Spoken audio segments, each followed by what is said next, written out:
All right, shalom and good evening, family. Before I get started, let me make sure you all can hear me and see me nice and clearly. And once that's established, we'll get right into tonight's broadcast.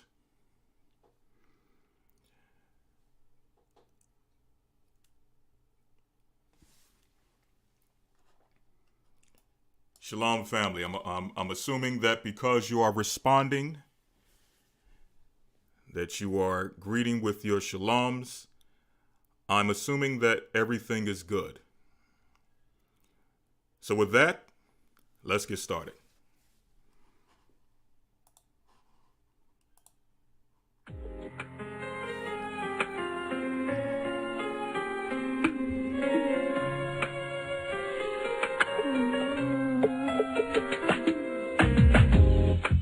The East is where we're from. The 12 tribes of Israel. 721 BC, the Assyrian king, he took us down, we fell. All right, wonderful. With a great escape we went. Let me know if you can hear the music as well. If you can, just give me a Lord comment. held the water still. As you come in, like, share, and subscribe To a the land channel. where no mankind dwelt, we went. The 12 tribes of Israel. We be Manasseh, the Cubans, Ephraim from Puerto Rico, and Valley from the islands of Hawaii. The Lord is calling back Israel. Babylon from Panama, yeah, the North American Indians, Simeon, the Dominican. Our highest gathering is Israel. The Arabs and Africans told us. At gunpoint. Together our wives and children sold us. In the belly of these great ships we traveled and fed. By the rivers of Babylon we found our brothers here. A high gathering in Colombia. Reuben from Australia. It's the cup of Mexicans. A high gathering in Negroes. Living in the West Indians. Viva the Haitians. A high gathering in Israel. What would he say unto them? There it shall be said unto them, that same land it shall be said to you, when the Spirit of God brings forth the truth at the very end of the latter days. It shall be said to these same people, what? Ye are the sons of the living God. You are actually the physical sons of the living God. Asher in Colombia. Reuben from Australia. Issachar, the Mexicans. That's who we be. We be Judah, the Negroes. Benjamin, the West Indians. Levi, the Haitians. Manasseh, the Cubans. Ephraim from Puerto Rico. And Valley from the islands of Hawaii. The Lord is calling back Israel. Babylon from Panama, yeah, the North American Indians, Simeon, the Dominican. Our highest gathering Israel. All right. Shalom and good evening, family. And welcome to another broadcast of GOCC Blog Talk, or GOCC Wednesday night.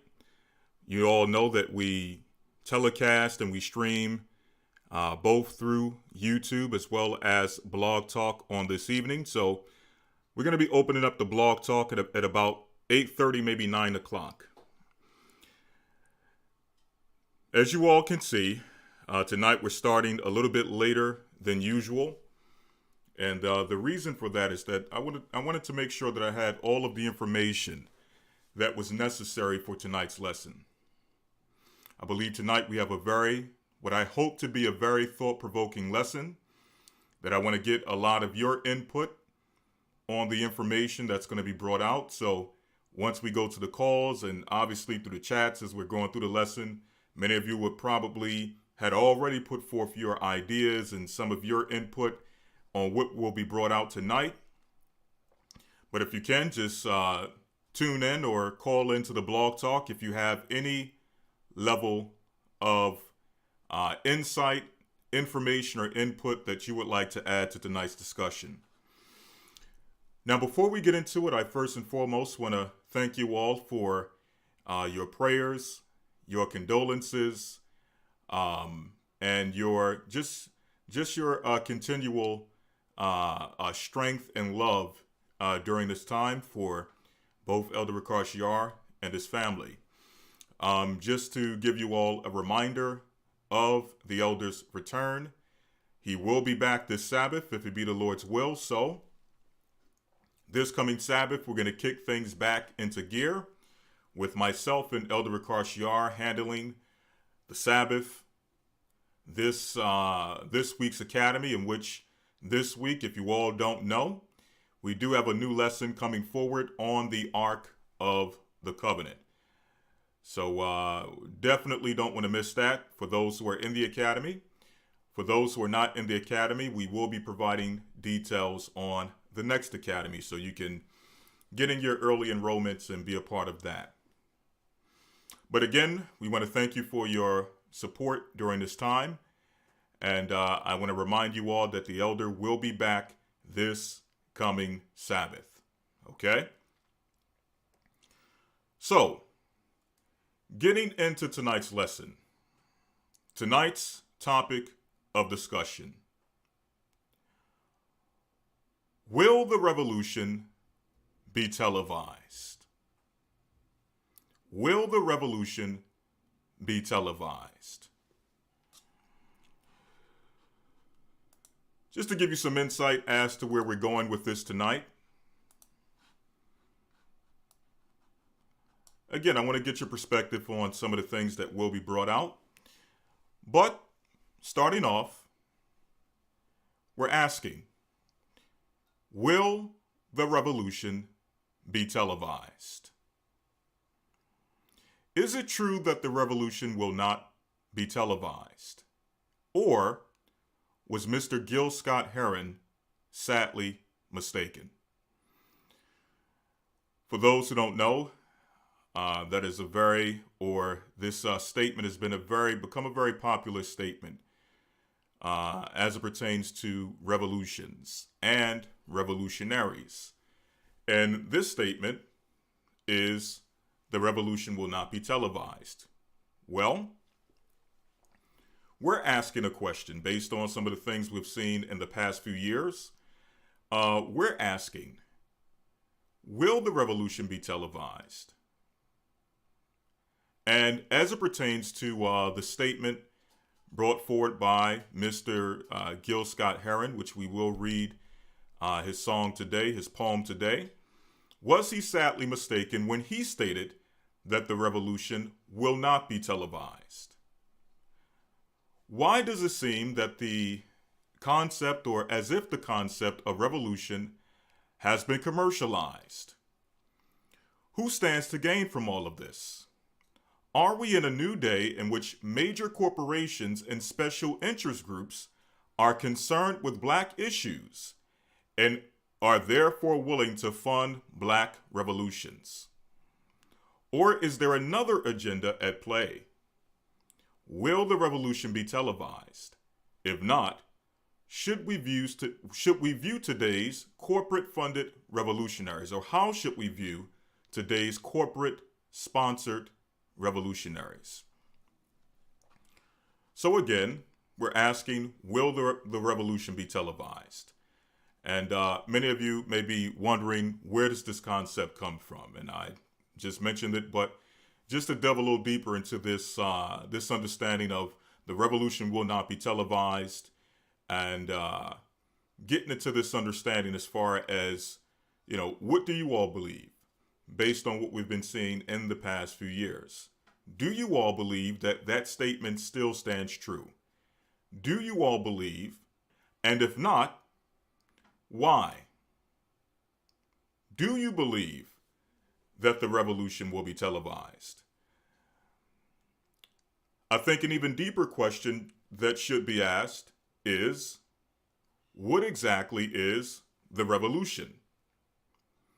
We've been hearing this concept over and over. We go back into the history and we see what we have been taught to be revolutionaries.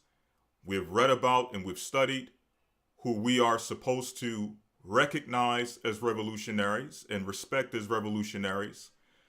In today's time, we witness with our own eyes those who we are supposed to respect as revolutionaries.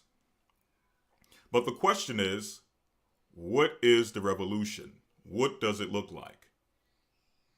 Okay? Hopefully you all can answer that question. Okay? I see we're already getting some answers. Some are saying, yes, it will be televised.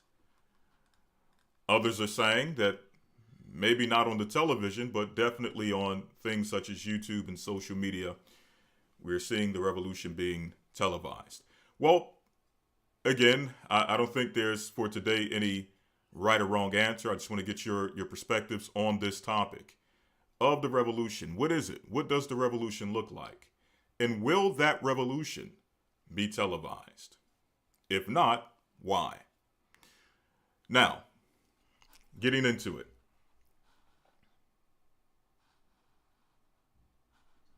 Let's get into it.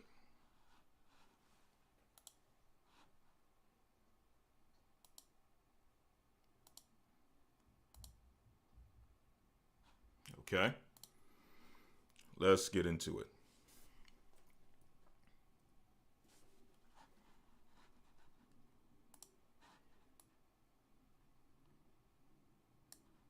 Just one moment. Let me quickly adjust this here. In fact, let me just go full screen with this. Let me do this very quickly. All right.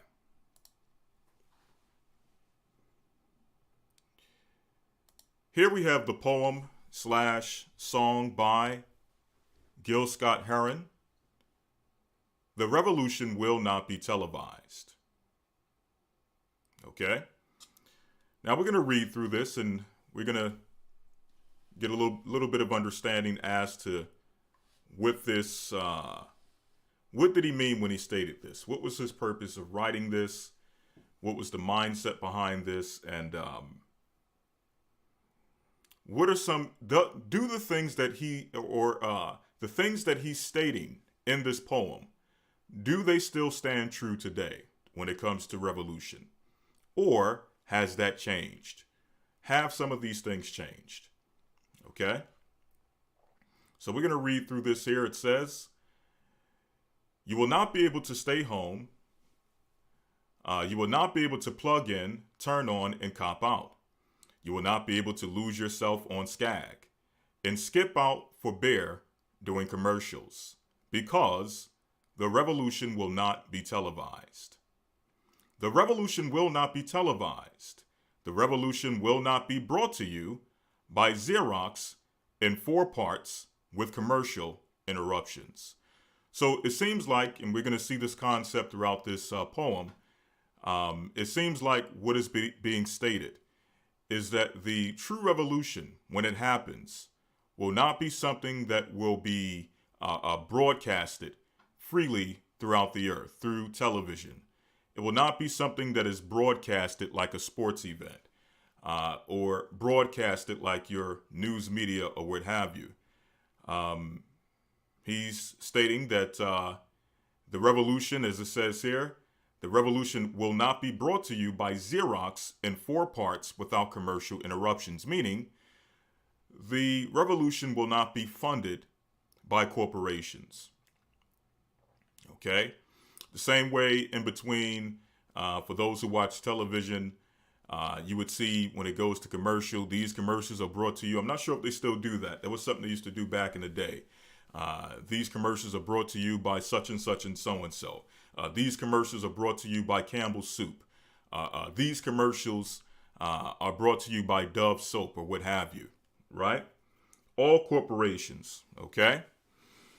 So, in other words, you're not going to receive or the revolution will not receive the backing, the support, financially and otherwise, by major corporate sponsors. At least that's what he's stating in this poem. Now, we're going to ask ourselves again, does this still hold true? Okay? Reading on. The revolution will not show you pictures of Nixon blowing a bugle and leading a charge by John Mitchell, General Adams, and Spyro Agnew to eat hog maws confiscated from a Harlem sanctuary. The revolution will not be televised. The revolution will not be brought to you by Schaefer Award Theater and will not star Natalie Woods and Steve McQueen or Bullwinkle and Julia. The revolution will not give your mouth sex appeal. The revolution will not get rid of the nubs. The revolution will not make you look 5 pounds thinner because the revolution will not be televised, brother. There will be no pictures of you and Willie Mae pushing that shopping cart down the block on the dead run or trying to slide that color TV into a stolen ambulance. NBC will not be able to predict the winner. At 8:32 on report from 29 districts. The revolution will not be televised.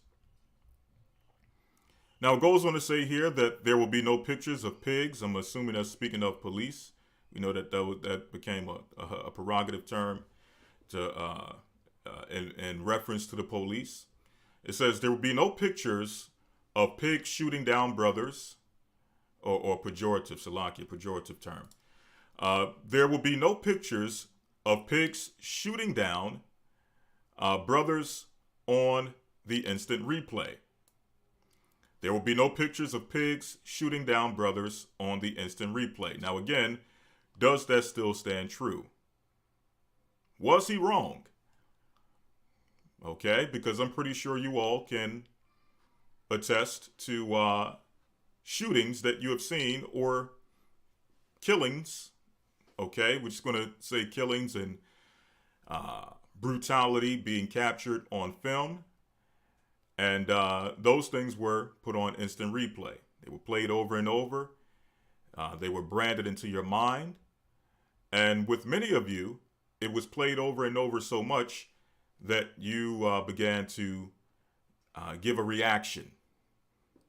It started to spark feelings of fear, anger, okay, rage. These are all things, sadness, okay? These are all emotions that have been sparked through you seeing exactly what Brother Gil Scott Heron said would not be seen on instant replay. Let me see if you all are following along here. Okay? Let me see if you all are following along. Let me make sure this is set up. All right? Make sure that's good.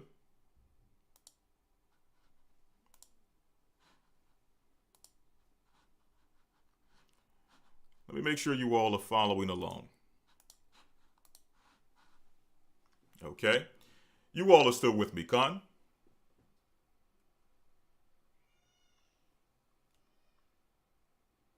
Let me make sure you all are still with me.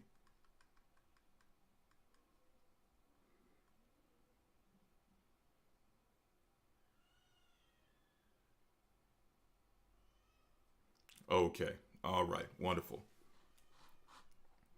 All right. So I see we're already getting some responses. Some people are saying, again, the revolution is being televised. Others are saying maybe it's not being televised. Okay. Someone says, very interesting. I don't think the revolution will be televised. What we see on TV is a distraction. Very, very interesting point. Moving on. Let's continue. I'm just asking a question. Was what he espoused in his poem, is it accurate? And we must ask this question because it seems like we're seeing exactly what he said would not happen. He said that the revolution will not be brought to you by or from commercials sponsored by Xerox in no uncertain terms. okay? Which, again, Xerox is a corporation. Yet, ask yourself, have you been seeing what has been propagated and promoted as revolution?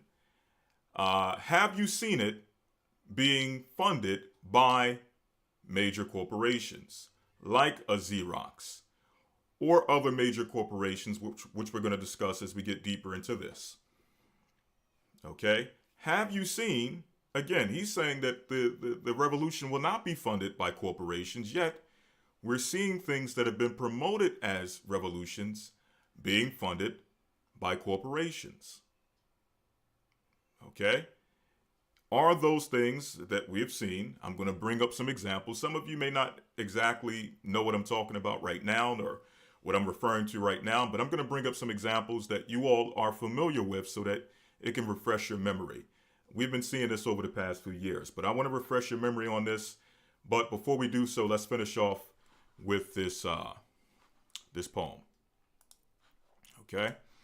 So it says, there will be no pictures of Whitney Young being run out of Harlem on a rail with a brand new process. There will be no slow motion or still lifes of Roy Wilkins strolling through Watts in a red, black, and green liberation jumpsuit that has been saving for the that he has been saving just for the proper occasion. Green Acres, Beverly Hillbillies, Hootersville Junction will no longer be so damn relevant, and women will not care if Dick finally got down with Jane on Search for Tomorrow, because black people will be in the street looking for a brighter day. The revolution will not be televised. Now, another very interesting point. Have we been brought to this point of revolution where you're not watching from the comfortability of your home? You're actually participating in revolution. Okay? And again, along with that question, ask yourself, what is revolution? What does true revolution actually look like? Keeping that in context with this question, right? But has this been the case? Or has what has been promoted as revolution and propagated as revolution for the past few years, has it been something that has been televised as a somewhat a spectacle for the world to see and to watch from the comfortability of their own homes? Has that been the case? And if so, was Brother Heron, was he sadly mistaken? Or is what we're seeing on the television or have been seeing on the television? I'm not sure if we see it as much so as now, because a lot of those things that we've saw or have seen in the past few years no longer really serve a purpose, at least for now. Okay? So a lot of it has kind of died down, but again, asking a question, or at least the cameras are not on it. Okay?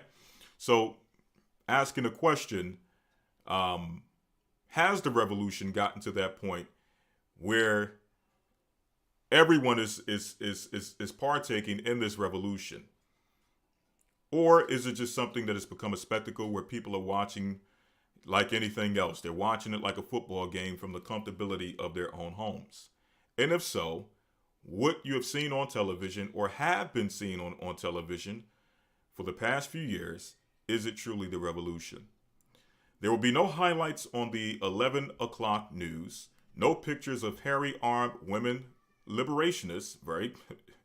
I would say, I'll put it to you like this. Based on his statement here, I don't want to put the cart before the horse. That's why I'm being very cryptic as to what I'm referring to. Again, I don't want to put the cart before the horse. So for the sake of that, let me come back to this. Once we start breaking a few things open. And Jackie Onassis blowing her nose. The theme song will not be written by Jim Webb or Francis Scott Keys, nor sung by Glenn Campbell, Tom Jones, Johnny Cash, Engelbert Humperdinck, or The Rare Earth. The revolution will not be televised. The revolution will not be right back after a message about a white tornado, white lightning, or white people. You will not have to worry about a dove in your bedroom, the tiger in your tank, or the giant in your toilet bowl. The revolution will not go better with Coke. Another very important statement as we get into this conversation. In the driver's seat, the revolution will not be televised, will not be televised, will not be televised. The revolution will be no rerun, brothers. The revolution will be live or live. Espoused in this poem, we're going to go back and view a few things because they're very important as we delve deeper into this conversation. But let me ask you all, some of the things that he said would not be the case, some of the things that he said would not be televised, are these things that you all have seen being televised?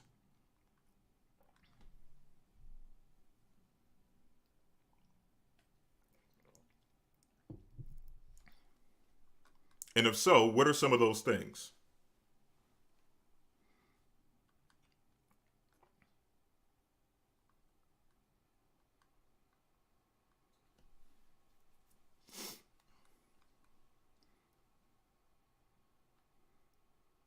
Someone says, no, it will not be televised because the whole earth will be the stage. Every knee will bow. Someone says they're using metaphors to throw us off. Okay. The staged events are televised. Very, very interesting point. Police brutality, Hollywood. The truth is not being televised. Okay.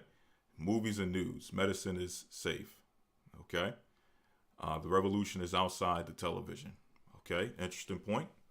Maybe televised for those who are, it says on the truth. I'm not sure if you're saying in, okay, maybe televised for those who are in the truth. Okay. Someone says it's all propaganda. All right. There are many control ops still televising. It depends on what stage as the true revolution. Okay, these are all some very good points. Okay.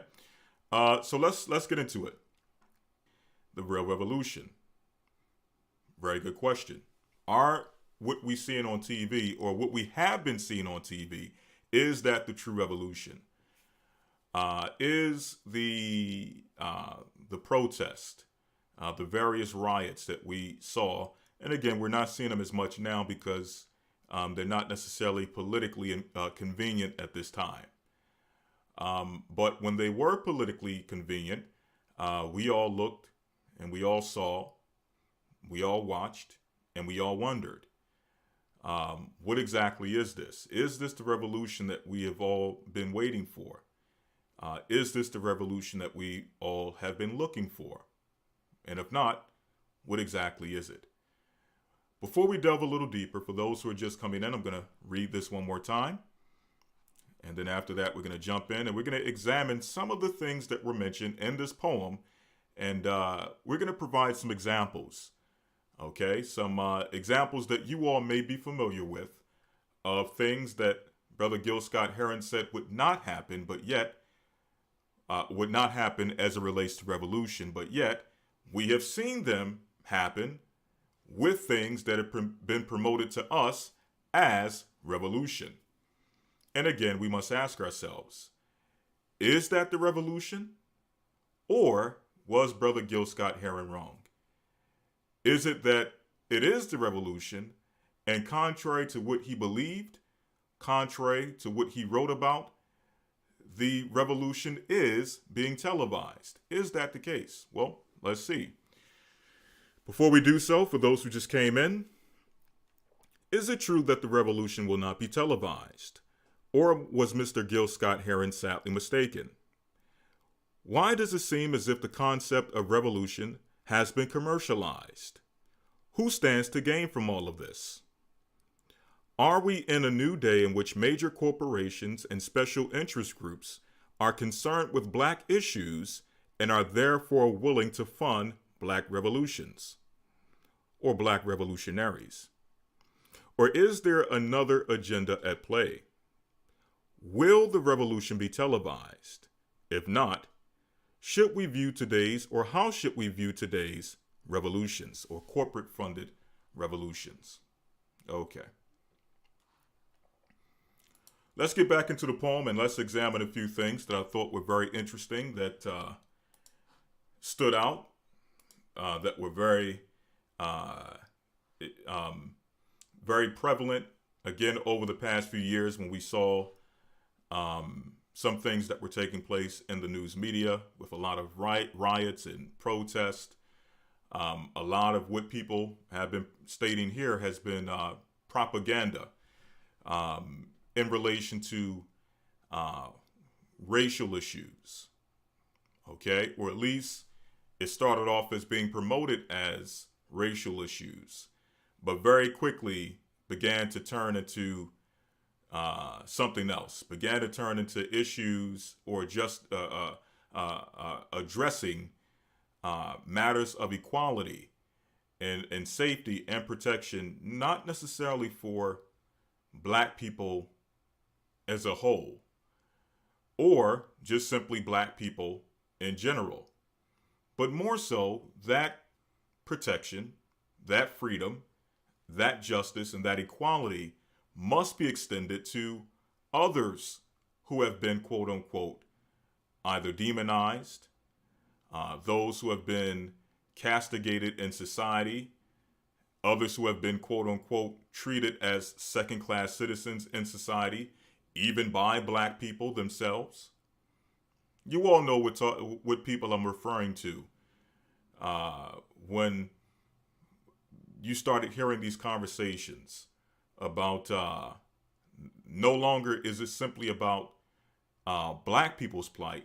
We have to focus on other communities as well. We have to focus on Asian communities. We have to focus on the LGBT community. We have to focus on women and women's rights. You all heard these things. You all saw these things, all being common, all correlated, and all connected to what seemed to start off as a revolution for black people. Okay, a revolution for the injustices and the violence that has been committed against innocent black people, whether it be men or women. But we saw the narrative switch very quickly. And we began to ask questions very early on when we saw the narrative switch. What is the real agenda here? What is the true motive behind these organizations who come under the guise and under the cloak of wanting to protect black life, but yet their mission statements, their actions, the things that they are involved with tell us otherwise. Okay? We'll get into that in a moment, but let's go back to the poem and let's see if there's anything that stands out that is I would say anything that stands out that is that connects to things that we've seen these past few years with the protests and the riots and how it's been promoted, how it's been funded, so on and so forth. I want to go back to the line where he states, I'm going to pull it up here. I'm going to go back to the line where he states that it says here, the revolution will not be televised. The revolution will not be brought to you by Xerox in 4 parts without commercial interruptions. Okay? Now that's a very interesting statement. Okay? Now, me personally, you all may have different experiences. You may have all come across different information, but me personally, I have not seen Xerox as a corporation, even though this is just simply, he's speaking metaphorically just for corporations in general, but I have not seen Xerox, and neither have I looked into Xerox to see where they stood or where they stand with a lot of these organizations. Okay, as far as them as a corporation funding certain black revolutions. Okay, funding certain black revolutionaries. I haven't seen anything concerning them personally. But my question is, let's take Xerox out of the picture. Okay, Let's take Xerox out of the picture. Let me ask you all a question. Have you all witnessed examples of major corporations funding what we believed, or what we may have thought, or what some may have thought? I'm not going to say me personally. When I do say me, I'm just speaking in general, but what some may have thought to be black revolutions. Have we all seen those examples? Have you all seen some of those examples?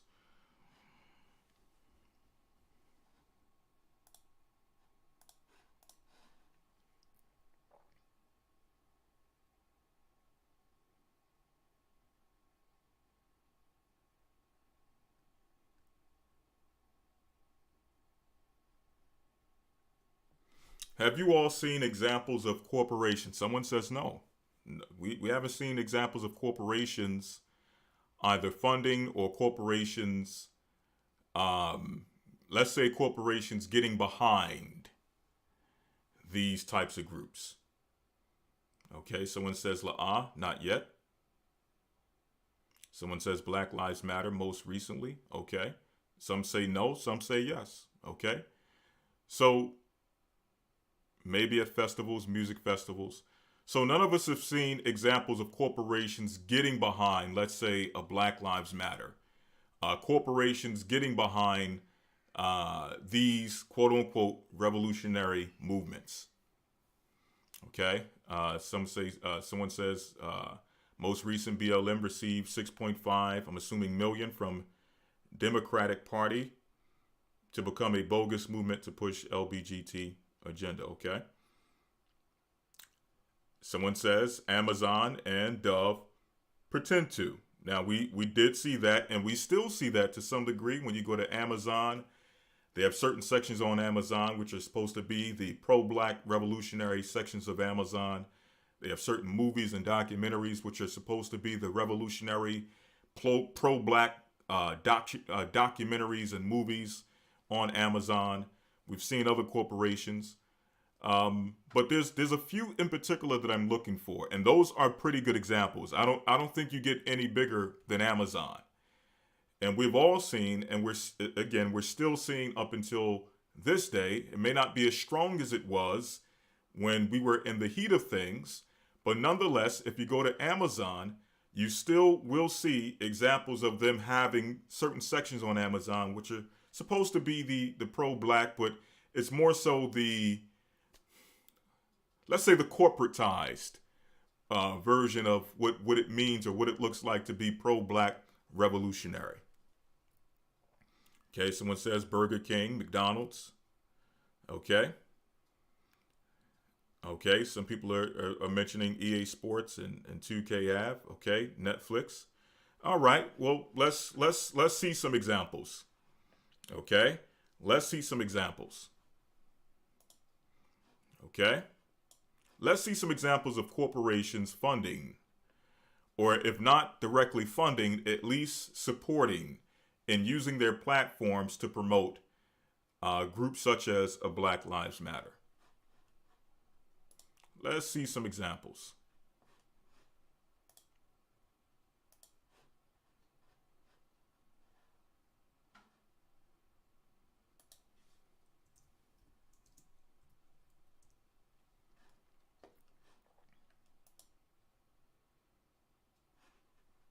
Okay.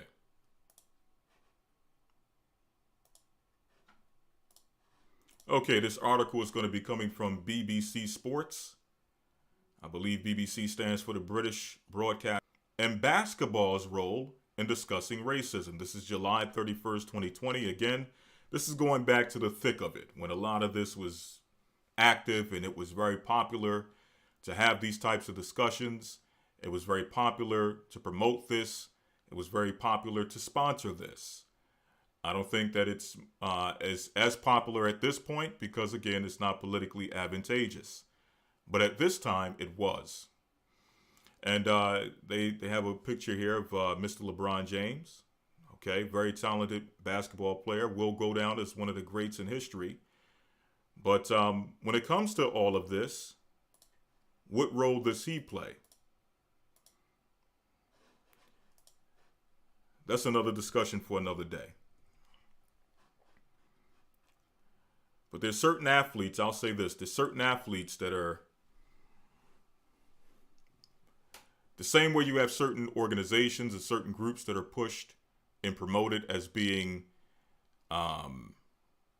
revolutionary organizations. Let me take this down for a second. You have athletes who are promoted as being, let's say, the next Muhammad Ali. Okay. Let me see here.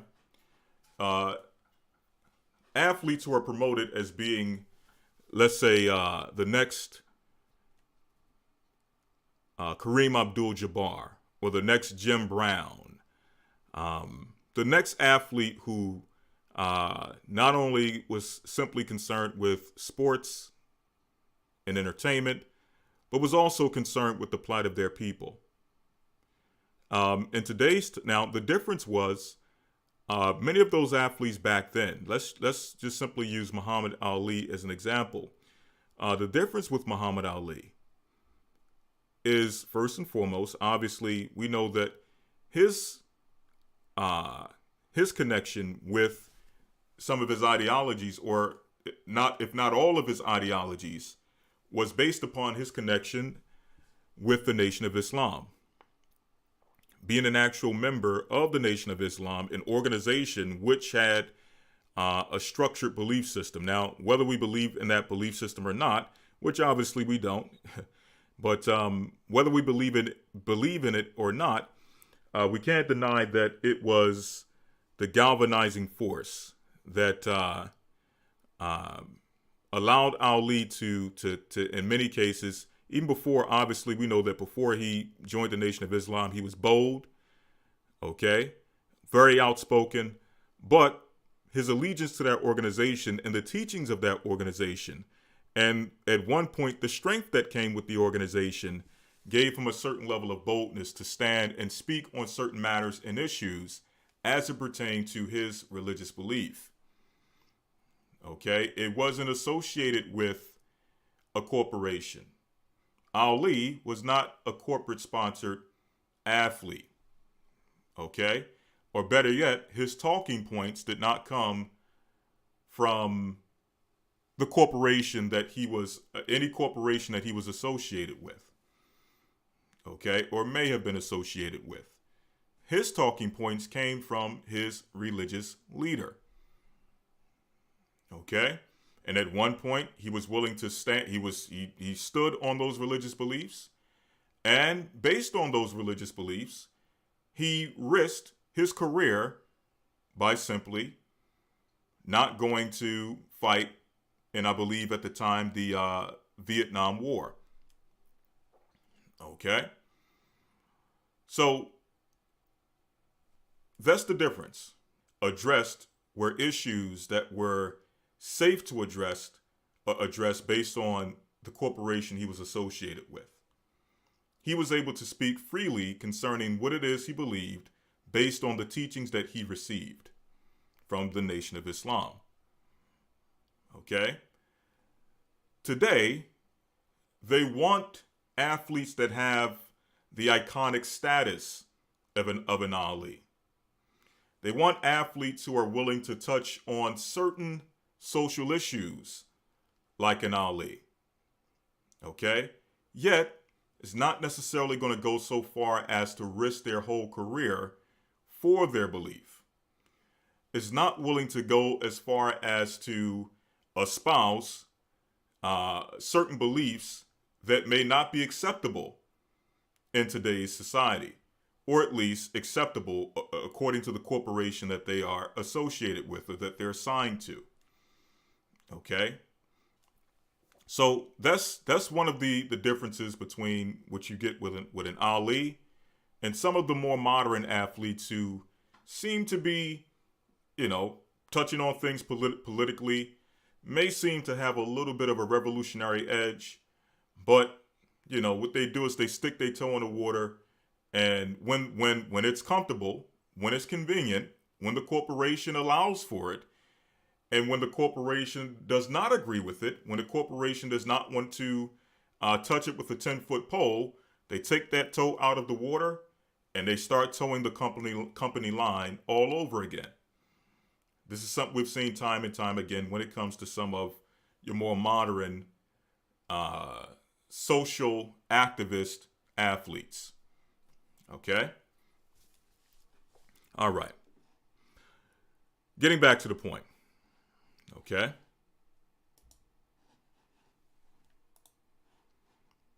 Getting back to the point. Okay. So again, I asked the question, did we see examples of corporations funding and sponsoring and supporting what the world may have thought or what the world may have received as a true revolution? Okay? We remember this last year. We remember, as it says here, when fans tuned in as the NBA season resumed at Disney World. We all remember the Disney bubble. On Thursday, they were watching a game with a different feel. On Gleaming Courts, make sure you all can see it, okay? Let me transition here. It says here, on Gleaming Courts, refashioned from ballrooms and a basketball bubble protected from C-19 at the Florida resort, 3 words were stenciled alongside the enormous NBA logo: Black Lives Matter. We all remember that. We all remember tuning into the NBA, for those who watch basketball, and seeing Black Lives Matter stenciled into the floor. Okay? So that was an example of a major corporation such as the NBA getting behind and supporting, quote unquote, the revolution. But now that stands to question. We thought, or at least I thought, according to the statements of Mr. Jill Scott Heron, and obviously he's not Christ, he's not the scriptures, but again, these are some of the people, I'm using him because these are some of the people that we hear getting quoted by the revolutionaries, the quote-unquote revolutionaries, or those who at least are promoted to us as revolutionaries. For years, we've heard them tout the idea that the revolution will not be televised. Yet, we're seeing the quote-unquote revolution in one of the largest corporations in the world during their events, during their sports events, with some of the most notable figures, NBA players, some of the most notable athletes the world over. And here it is, you have, quote unquote, the revolutionary group being promoted within that circle. So again, the question, will the revolution be televised? Will it not be televised? And if it is being televised, is it truly the revolution? Okay, moving on, it says here, jerseys ordinarily emblazoned with well-known surnames, prized products sold to fans around the world, instead carry activist slogans. We remember all these slogans. We saw this on the back of the jerseys. Justice now, see us, hear us, respect us, love us. Right? Again, these are supposed to be messages of the revolution being televised during the NBA game. Okay? Slogans being promoted, and basically the NBA athletes serving as human billboards for the slogans of the revolution. But again, I thought the revolution would not be televised. I'm just asking, if it's televised, is it truly the revolution, or is it really the revolution being televised before our eyes? Is this what we've been looking for? Is this the revolution that we've all been waiting for? I'm just going to read a few more things here. You all can read this on your own time when you get the opportunity. The stands were empty and silent, but one message is already echoing loudly. The NBA wants to talk about racism. Even before the shocking death of George Floyd triggered a national reckoning, sport had long been a vehicle for protesting against what has been called as America's original sin. Big moments like the raising of a fist by Tommy Smith and John Carlos and a black power salute as the Star Spangled Banner played at the 1968 Olympics have been made or have become iconic images, which we all are familiar with this image of Tommy Smith and John Carlos raising the black fist or the fist with the black glove at the Olympics. But let's keep in mind, again, comparing the athletes of old, the revolutionary athletes of old with the quote-unquote revolutionary athletes today. Even though that is a celebrated image, an iconic image in our time, I don't think, correct me if I'm wrong, I don't think that those brothers, when they returned from the Olympics, they got Nike contracts. I don't think, I could be wrong, but I don't think that when they returned from the Olympics, they got Gatorade contracts. I don't think that their careers were promoted after this event. From what I could recall, again, I may be wrong. Maybe I'm getting them mixed up with someone else, but from what I recall, by making this gesture at the Olympics, they weren't rewarded for this. However, the athletes of today, the quote-unquote revolutionary athletes of today, can make certain gestures, can make certain statements, and do certain things, and be rewarded for it. Not saying that they're wrong for being rewarded for their talent or what have you, but again, we have to ask the question: is it truly the revolution being televised? When you see an NBA player throwing up the black fist and trying to recreate what we saw with Tommy Smith and John Carlos, and then afterwards getting a sneaker contract because of it. Is that truly the revolution? Okay. Again, I'm leaving that question for you all to answer.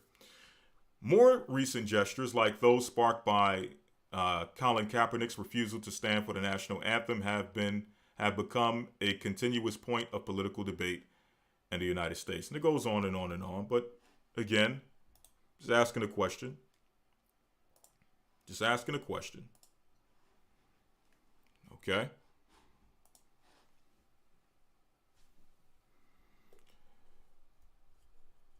Is the revolution being televised?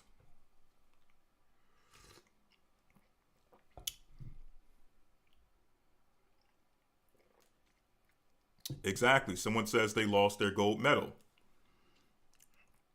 They got banned in the U.S. Exactly. So there's a big difference between what happened back then with those athletes who were bold to take those stances and brave and had enough courage to take those stances and risk it all, opposed to what we're seeing today. Today we're seeing what seems like an athlete putting his neck out there and taking a stand, or in some cases taking a knee, what seems like to be risking it all, but at the tail end be rewarded for it, and then be used as an iconic figure for a revolution, to be used as a iconic figure to be promoted as a revolutionary. But the question is, can a corporate sponsored athlete, someone who is sponsored by a Nike, someone who is sponsored by a Reebok, someone that's sponsored by an Adidas, not saying that they can't have their own personal beliefs and their own personal ideas when it comes to certain things, but when you're being funded by those corporations, okay, and you are basically a representative of a brand. Let's think about that for a second. Once you sign with these corporations, you become essentially a walking billboard for the brand. You become a representative for the brand. What you do is a reflection of the brand. What you say is a reflection of the brand. And will those brands, those multi-million dollar, even let's say billion or even $1 trillion corporations, will they be really, truly willing to risk their profits as an organization by having one of the faces and representatives of their organization saying things which are anti-government, truly anti-government, or it could be perceived as anti-government, saying things that can be perceived as revolutionary, saying things which could be perceived as, let's throw out anti-Semitic, anti LGBTQ. Okay, would they be willing to put a stamp on an athlete who would, and invest millions of dollars, hundreds of millions of dollars in some of these athletes, for those athletes to now go out and say things, being representatives and almost spokesmen for those organizations that would negatively reflect those organizations, or would be against the actual values of those organizations. Because when we start speaking about revolution and being a revolutionary, when we start looking at some of the practices of these organizations and some of the possible criticisms that can come at these organizations based on their practices, would those corporations really be willing to stand behind you and fund you if you're going to say things which can actually go against their policy and their business practices, that will go against the fact that their products are made in sweatshops and things of that nature?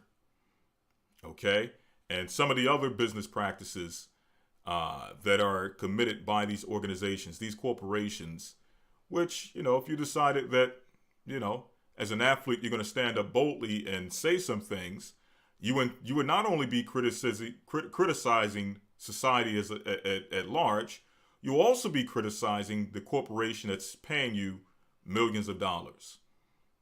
Is that plausible? Is that a possibility? Okay? Or are these athletes who are being paid, who are these athletes who are being branded by these corporations, is it a possibility that maybe they're not as free as you think they are? Okay? They're not as revolutionary as you think they are. They can't say exactly what they want to say. They can only say what is safe in the interest of the corporation. Okay? All right. Let's continue on.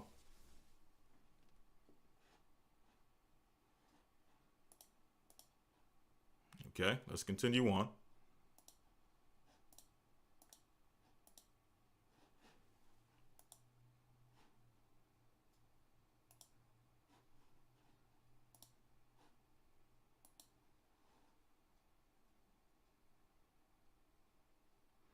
Okay, let me get down to some of the other points that I wanted to address before we move forward, because we still have a lot of information to cover. So let's proceed forward. So we touched on looking at some of these organizations being sponsored by corporations. Let's not just put the NBA out there. We also saw this with the NFL.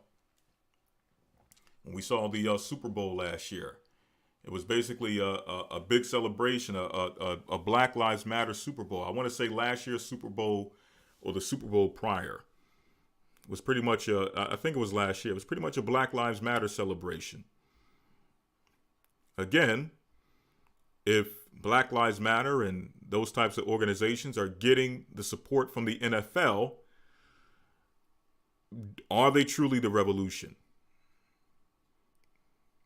And if so, has the revolution been televised? Going down here, he makes mention of, let me see here. The revolution will not be right back after a message about a white tornado, white lightning, or white people. You will not have to worry about a dove in your bedroom, a tiger in your tank, or the giant in your toilet bowl. The revolution will not get better or go better with Coke. Very interesting statement. the revolution will not go better with Coke. Well, the question is, I don't doubt that it won't go better with Coke. I don't doubt that the revolution won't go better with Coke. But the question is, will the revolution go better with Pepsi? Is that a possibility? Many of you may be asking, well, why do I ask? Well, many of you remember this advertisement. Okay? Many of you remember this advertisement. Let me get to it just a moment. Many of you remember this. Okay? Let me pull it up so you all can see.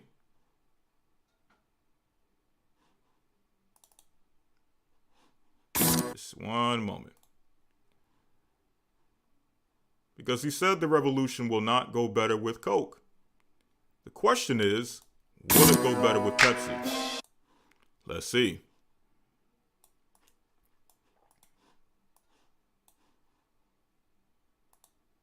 Okay, this is fair use. Fair use, fair use, fair use. Let me make this even smaller. Okay, hopefully you all can still see it, but, for obvious reasons, I'm going to make this a little smaller so that,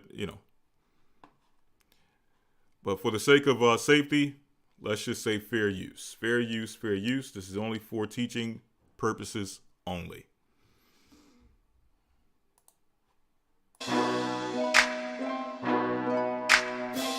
Turn that down. Turn down the music. You all remember this commercial.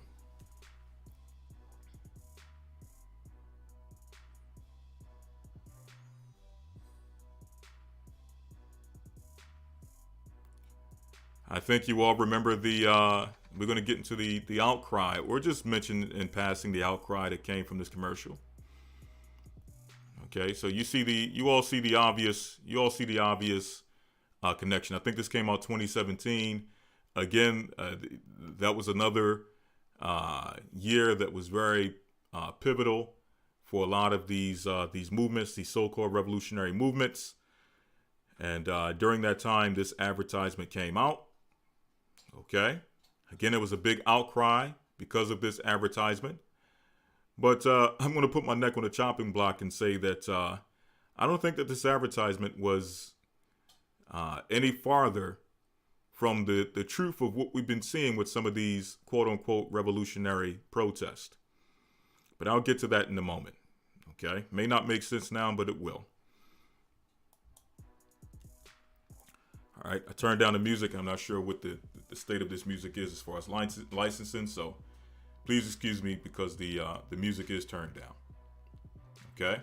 So you see people protesting in the streets, people with Pepsis in their hands, and you're seeing elements of obviously multiculturalism, all nations together as one,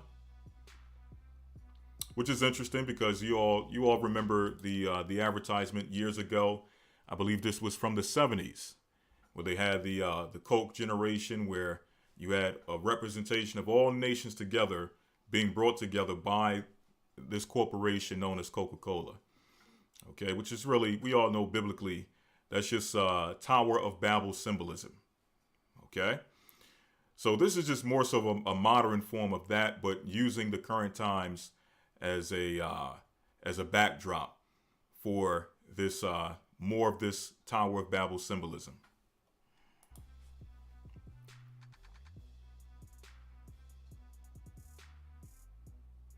Okay, keep that in mind. Now check this out. Okay, keep this in mind. Keep this in mind. You see Jake, he's out there dancing and pop locking at the protest. And again, there was a lot of outcry at this because they said that this was insensitive and this made light of a very complicated, very a very important situation, a very important matter that is plaguing our society. So they made, it was a big outcry against this because of that. But is this any different than what we saw in some of these revolutionary protests? Again, remember this.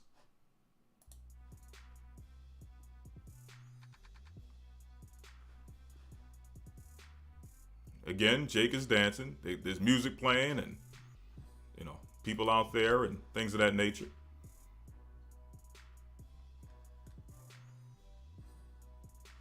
Okay, I'm sorry. Let me play it again, and I'm gonna kind of get to the point.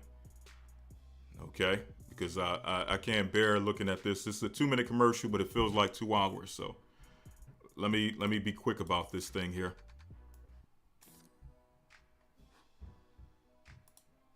Okay, you all can see it now, right?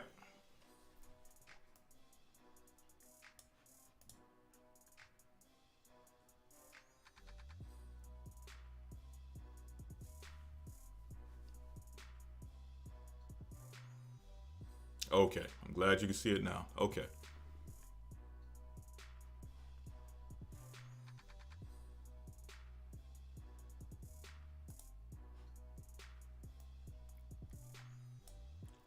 Okay, again, so the things I wanted to highlight, you all can see up until this point. Again, this is what I was referring to with this being just, this is a knockoff of the Coke Generation commercial from the 70s, where you had all nations together singing about Coca-Cola, all being brought together by this corporation, okay, which I mentioned was Tower of Babel symbolism. So this is that same vibration all over again, just using, obviously it's a different company, it's Pepsi, but it's the same concept of this multicultural thing with all nations coming together in racial harmony through a soda drink, okay, through soda pop, okay.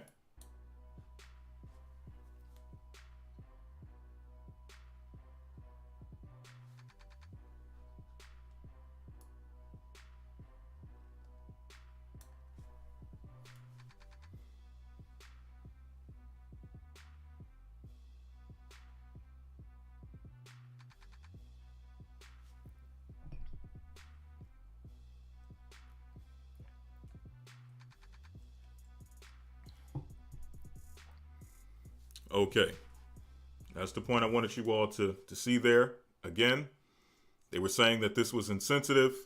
It made light of serious issues that were plaguing the black community, plaguing our society. Look at this here. Again, Jake is pop locking. Jake is getting his 1-2 shuffle on and in the midst of a protest. Okay. Is that far from the truth? Is this far from the truth?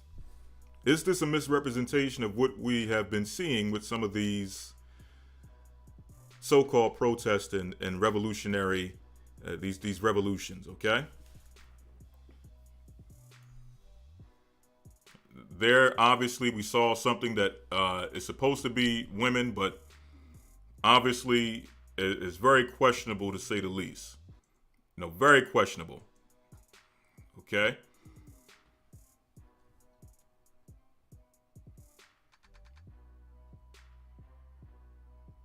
Okay, so now I'm assuming this is the celebrity who is taking a Pepsi and walking up to the police. Now she's at the front of the protest and she done found a solution for all the issues. Okay, Pepsi. This is the solution for all of the problems that black people have been marching for, have been riding for. Just make sure you when you go up to the police, just hand them a Pepsi and that'll solve all of the issues. Okay? At least that's the message that came across in this commercial. Now, people were saying again that this was insensitive, that this did not. This was making light of some very serious issues. And the question that I have, the question that I want to pose, or that I want to bring forth, is Is that any different than what we have seen in some of these protests? Okay? Is this any different than what we've seen in the protest? Let's see. Let's see what we got here.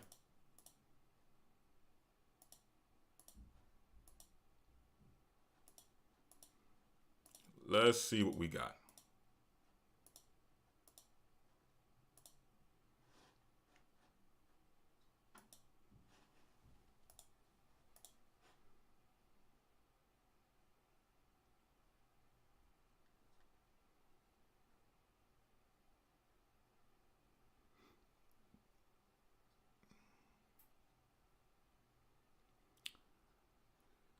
Let's see what we have here.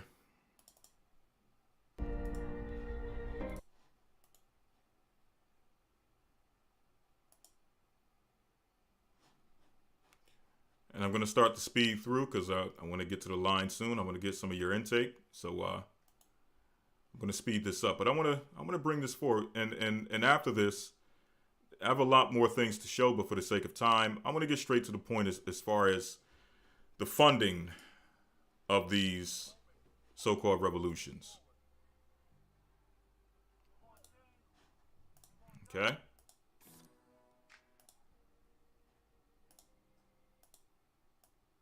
I'm going to play this just very quickly. Again, this is an example of a corporation such as the NBA getting behind, quote unquote, the revolution.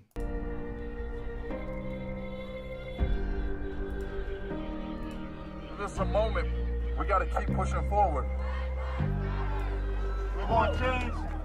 We want justice.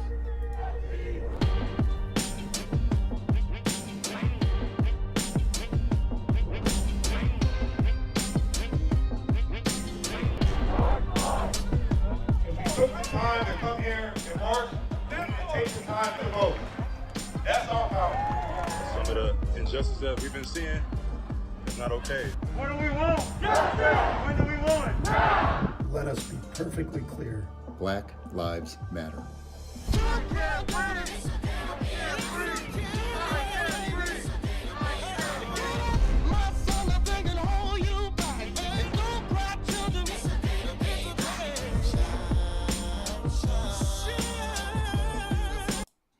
Okay. So that's just an example. Again, the NBA, major corporation, getting behind these, getting behind the revolution. Okay. Is this what Brother Gil Scott-Heron envisioned when he said the revolution would not be televised? Is this proving him wrong? Or can we truly call this the revolution? Which one is it? Let's move forward. We got a few more things to show. Let's get to the actual protest. Let's see if what we saw in the protests were any different than what we saw in the commercial. They try to make a big poo-poo about it and say that it was making light of the situation. But, you know, we have to ask some serious questions here about the intent of the protest in the first place. We have to ask some questions about the intent of the organization behind the protest in the first place. Were they truly about the revolution, as they claimed?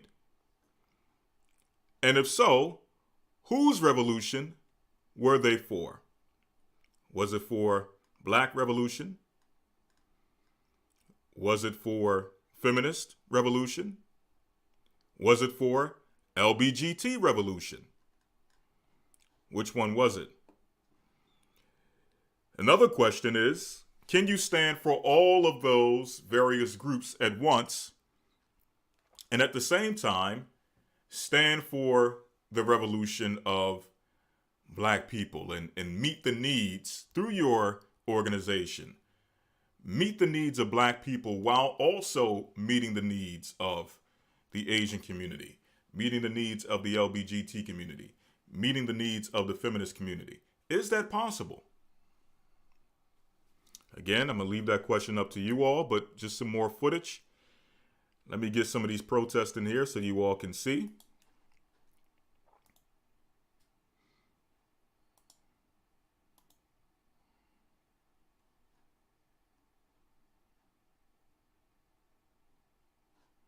One moment.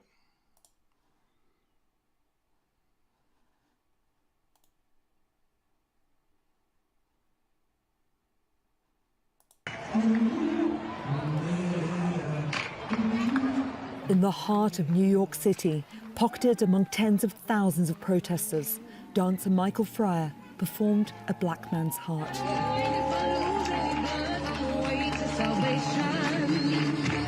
In a video that went viral online, this was his stand against police brutality in the US. You can see this When George Floyd died, I felt like a piece of all of us died. We're literally running. If you listen to the song, she says she's all. We Hopefully have to you all can see that, but you know, you sometimes see we the can't simpleton stand up because they're holding skipping us and down. dancing through the street. The Black Lives Matter protests have become a global movement. You know, what do they call that? And protesters have also joined together in global dance movements. When you go to theater and learn in drama class, you're doing this whole Such drama as class the routine electric in the middle of the slide. street in a Professional protest. dancers performed it during protests in Question New York, is he making highlighting light the work of black dancers. of a serious issue? Within a week, it was dancer protesting Fair around use, the world, Iwata. becoming a Fair symbol use. of peaceful protest. Is he making light? Look at dance this. has roots Are in they Jamaica. making light of serious issues? Is this any different than what we Many saw in have the also taken commercial? the opportunity to perform more traditional dances, such as this young girl in Puerto Rico dancing the bamba, which has roots in black slavery. Again? In New Zealand, How Maori much dancers different performed was their this from the traditional commercial? dance, the haka. And in the Okay. US, others had their own take on traditional ballet. at Others this. performed street dances such as hip hop. It's been a very More bounce positive to the ounce. effect on me and like a lot of my Okay. other fellow friends and everything. Are Like, they making light we of need serious this. It's a healing issues through process, this? and we can't be going through it alone. A few days ago, I was shot at and chased by the cops for simply using my voice. That woke up something in me, and Okay. All right. Let's let's keep it moving. Let's go on to the next one. The next one I kind of don't want to play because it's kind of disgusting. Okay, but still, just to give some insight as to some of the things we saw. Okay, we're asking, is this any different than what we saw in that commercial? Okay, all people coming together, dancing in the streets, music playing. Okay, and God knows what else was taking place at some of these places. But let me see if I can find the other one. If I can't, it's okay. I don't really care for it. But I just wanted to give a visual representation of what has been touted as the revolution.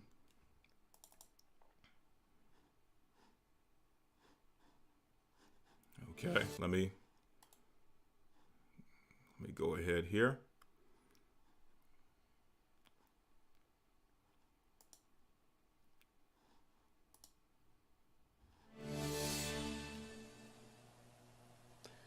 Here's a live look once again, downtown Atlanta, and Hope Ford is live for us down there right now. Hope, what can you tell us from your vantage point?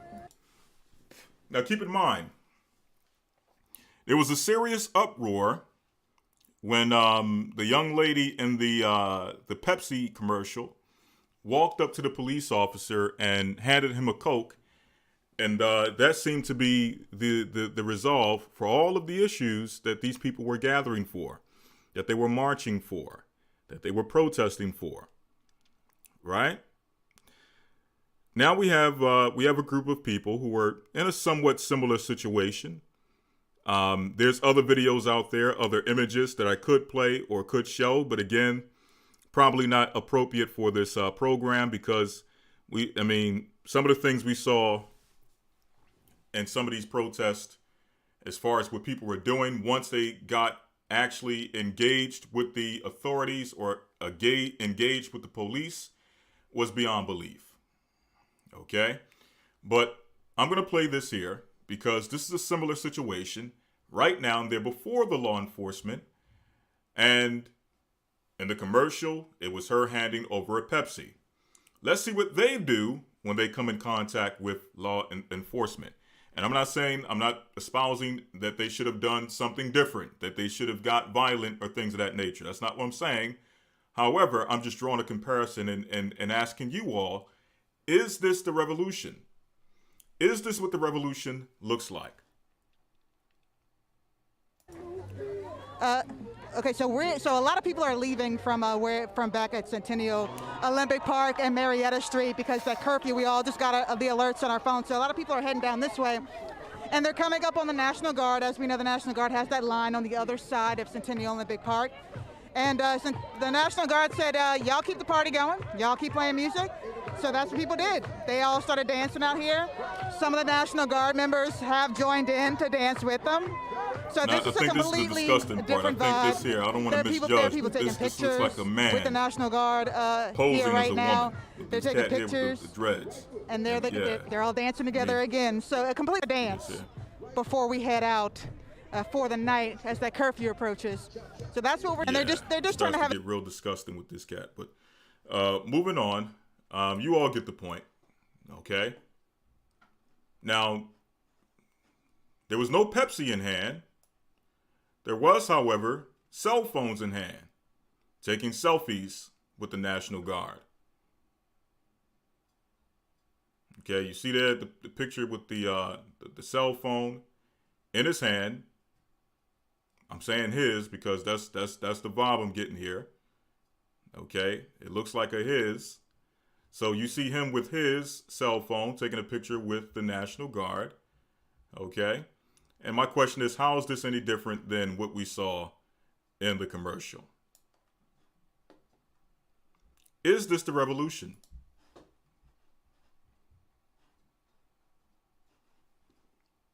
Is this the revolution? If not, what is? Okay. Now let's push it forward. Let me speed it up because we're past 9 o'clock. I want it to be on the phones by now. Okay. So let me speed this up.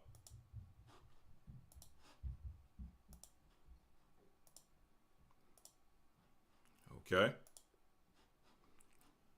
Let me speed this up.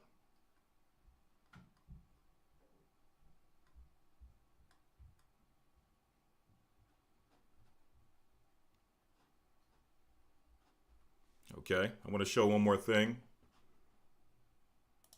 One more thing before we press forward and really move forward. I want to read this real quick because you had a lot of individuals who were prosing and being propped up as leaders bringing forth revolution and change. But again, we ask ourselves, is that truly the case? And if so, how is it? How is it the case if these people are being funded by, if they're being funded by major corporations? Can they truly be about revolution and change? Not saying that if you're going to be a revolutionary, you must be in stricken poverty. That's not what I'm saying. That's not what I'm espousing. What I am saying is that once you get in bed with these corporations, how much freedom do you actually have to spark a revolution that will change the paradigm of your people? When in reality, these corporations are banking on your people being miseducated. They're banking on your people not being financially sound, culturally sound, or what have you. And they're looking for your community to find value, to find culture, to find representation or to find value in their products. Speaking about the corporations, they don't necessarily benefit from our people becoming wiser, our people becoming more spiritual, our people becoming more culturally sound, getting in touch with their culture, their true culture, which is biblical. They don't necessarily benefit because you start changing with this understanding. You slowly but surely start changing your habits, from your spiritual habits, your physical habits, your spending habits. Okay, who you support, who you give your money to, you start. Okay, as you are enlightened. So the question is, do these corporations truly want you to become enlightened? Do they actually want you to receive the message that would free you all? Understanding that the message that will free you all will eventually result in the demise of their corporation. Okay? Just for the simple fact that, well, the more that we wake up, the closer that we hasten toward the kingdom. The closer we hasten toward the kingdom, the sooner many of these corporations fall down. Okay? Not to mention, again, some of the financial, in the interim, some of the implications that in this world. So just for the sake of there not necessarily being always an alternative, sometimes you still have to go to these corporations and purchase certain things that, or what have you. So I'm not espousing that, you get in the truth and all of a sudden, you no longer support the NBA or the NFL, or you no longer support a restaurant or a grocery store with your dollars. Okay? There's still things that you may partake that are a part of this world and its corporations. But nonetheless, the more you awaken, the more you start to make wiser decisions. Okay? So, can these revolutionaries truly be funded, or can you be funded by a major corporation and still be a true revolutionary? Okay? That's a question I want you all to answer as well. Okay? But here's an example of a corporate or organization who we've been slightly mentioning throughout this broadcast, but here we can see the actual name of this organization being mentioned in this article. This is from the New York Post. Mothers criticize BLM activists for profiting off their dead sons.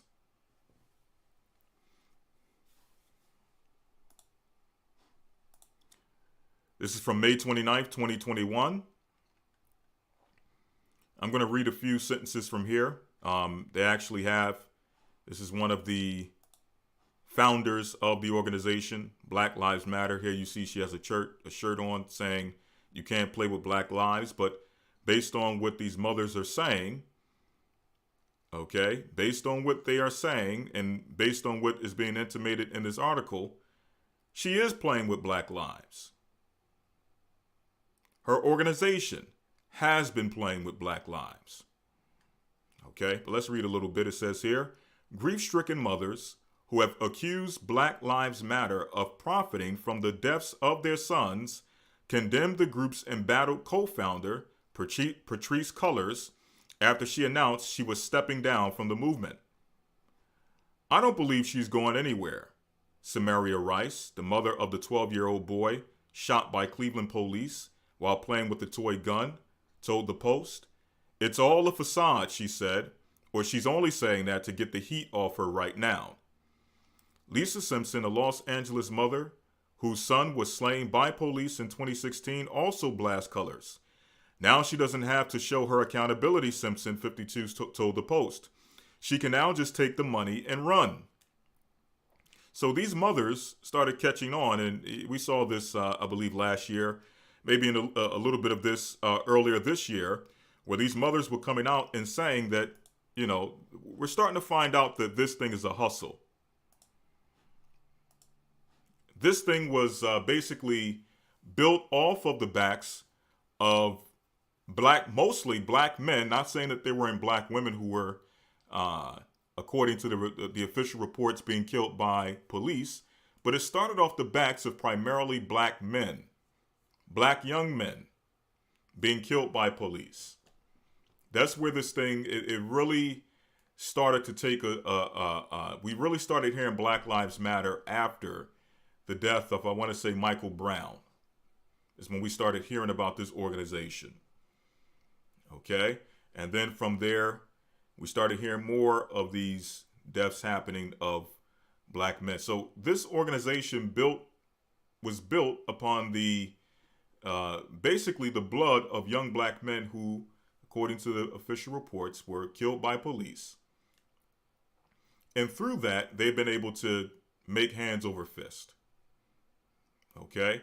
And it's strange that an organization that is as they say, anti-patriarchy, anti-male presence in black family would basically build their organization off the backs of the deaths or off the deaths of black men.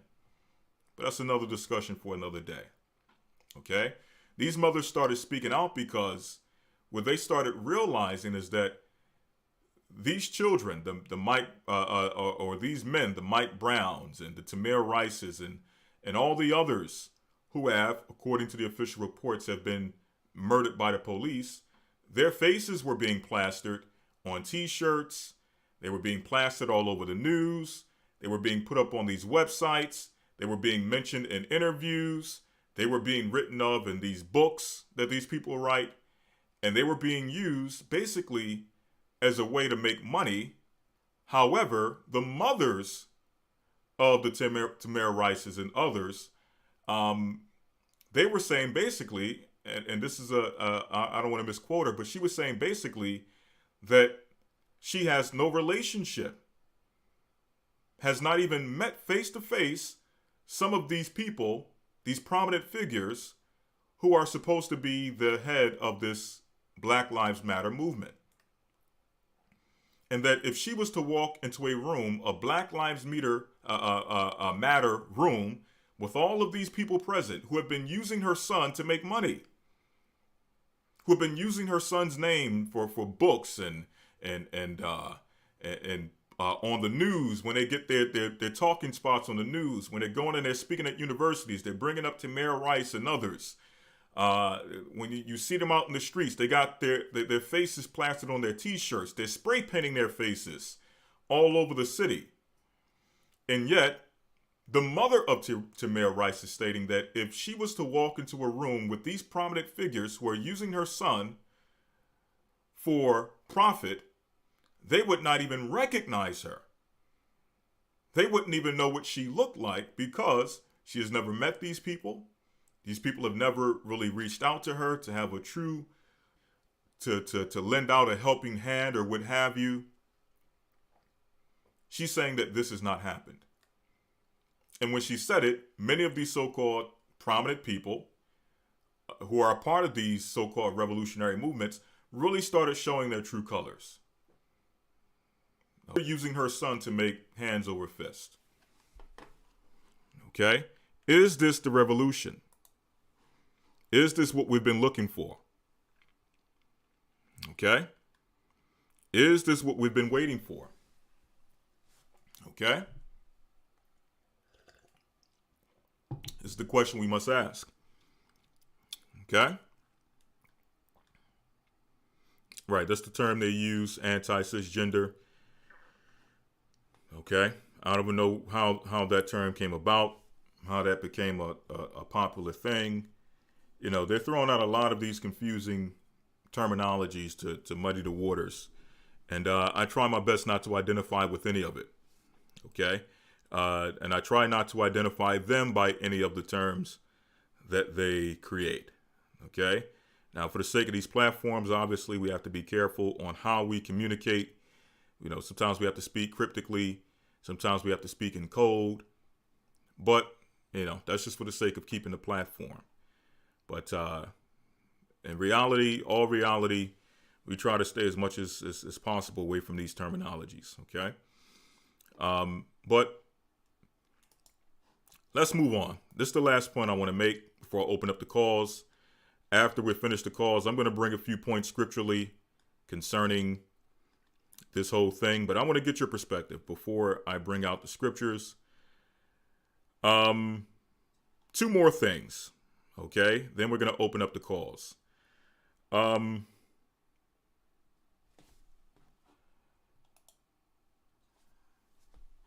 going to read some of this real quick. And this is asking a question. With this comes a question. And that question is, are they truly invested in finding and funding the next possible revolutionary? And when I say the next possible revolutionary, I mean someone who is truly revolutionary. Are they invested in finding someone who is truly revolutionary individual and funding him, or are they interested in finding him so that they can stomp him out? The same way they tried to stomp out Moses. The same way they tried to stomp out Christ. You see, in the scriptures, we start to see a pattern of people who are truly revolutionary. And I think in the Bible, even though we've had some true revolutionary people within the pages and within the stories of the scriptures, there is none none as revolutionary as Moses, because all that came after Moses, and between him and Christ, all that came after Moses were following the system and following the structure and following the pattern that Moses left. Okay? So you have Moses, and then you have Christ, who there is none as revolutionary as Christ was. And we see, according to their stories, that before they were born, there were plans to stomp them out, okay, abort, destroy, murder these children before they even had a chance to proceed forth out of the womb. Okay? This is what the plans were concerning these two prominent revolutionary men, to kill them before they have a chance to fulfill their role as true revolutionaries. Is that the model for a revolutionary? Or is it being corporate sponsored, corporate funded, commercialized? Okay? Easygoing revolutionary. May dip your toe in the hot water every now and then, but when the water gets too hot, you take your foot out. When the corporation that's funding you says that, hey, you're going too far, we didn't ask you to say that, you take your foot out the water. Okay? Is that the route for revolutionary? Or is it the Christ, the Moses? Okay? If you want to mention the Judas Maccabeus, okay, and the Hasmonean dynasty. Are those true examples of revolutionaries? Okay? Well, let's read this very quickly. Okay? We're going to read a little bit of this. Okay? You can find this on genius.com. Okay? Someone says it's buffering. The sound is going in and out. I'm sorry. Okay?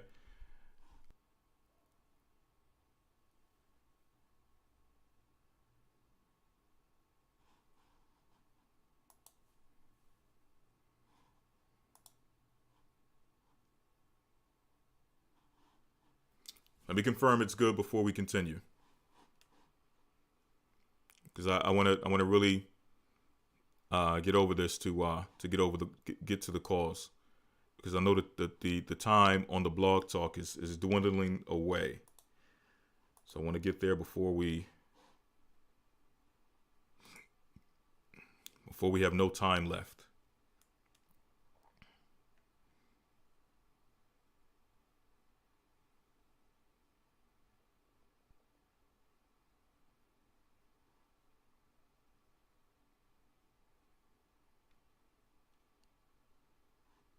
Okay, I hope that's not the amount of time we have left. Okay, I hope that's not the time we have left. But let's keep it moving. I just want to make sure we're good.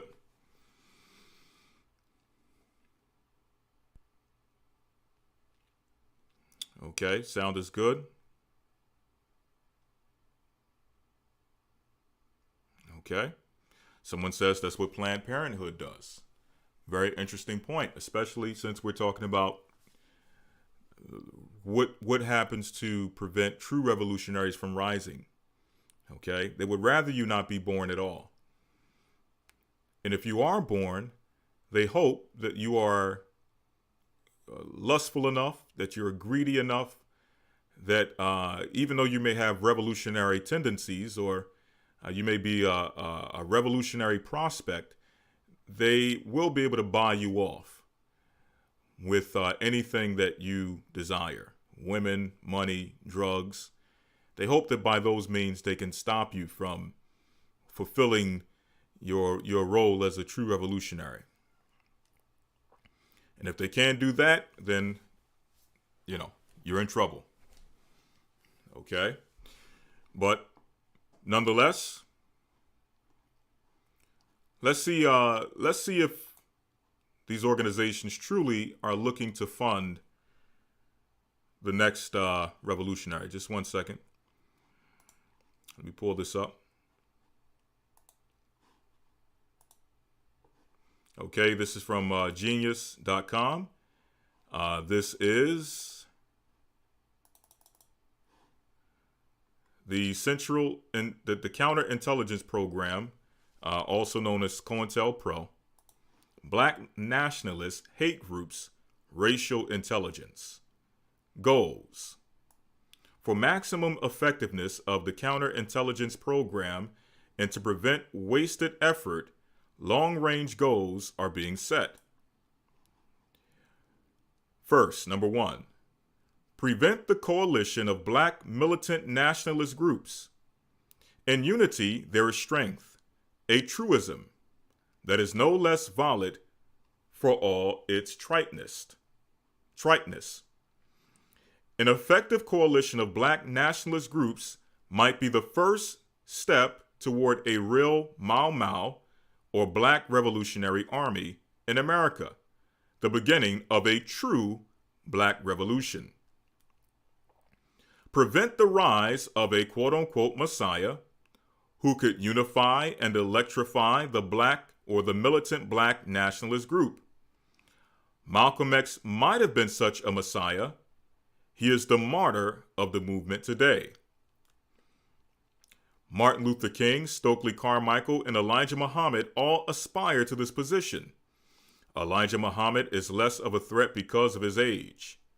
King could be a very real contender for his position should he abandon his supposed obedience to white liberal doctrines, nonviolence, and embrace black nationalism. So notice that they even recognized, they were able to study each of these men enough to know that even though,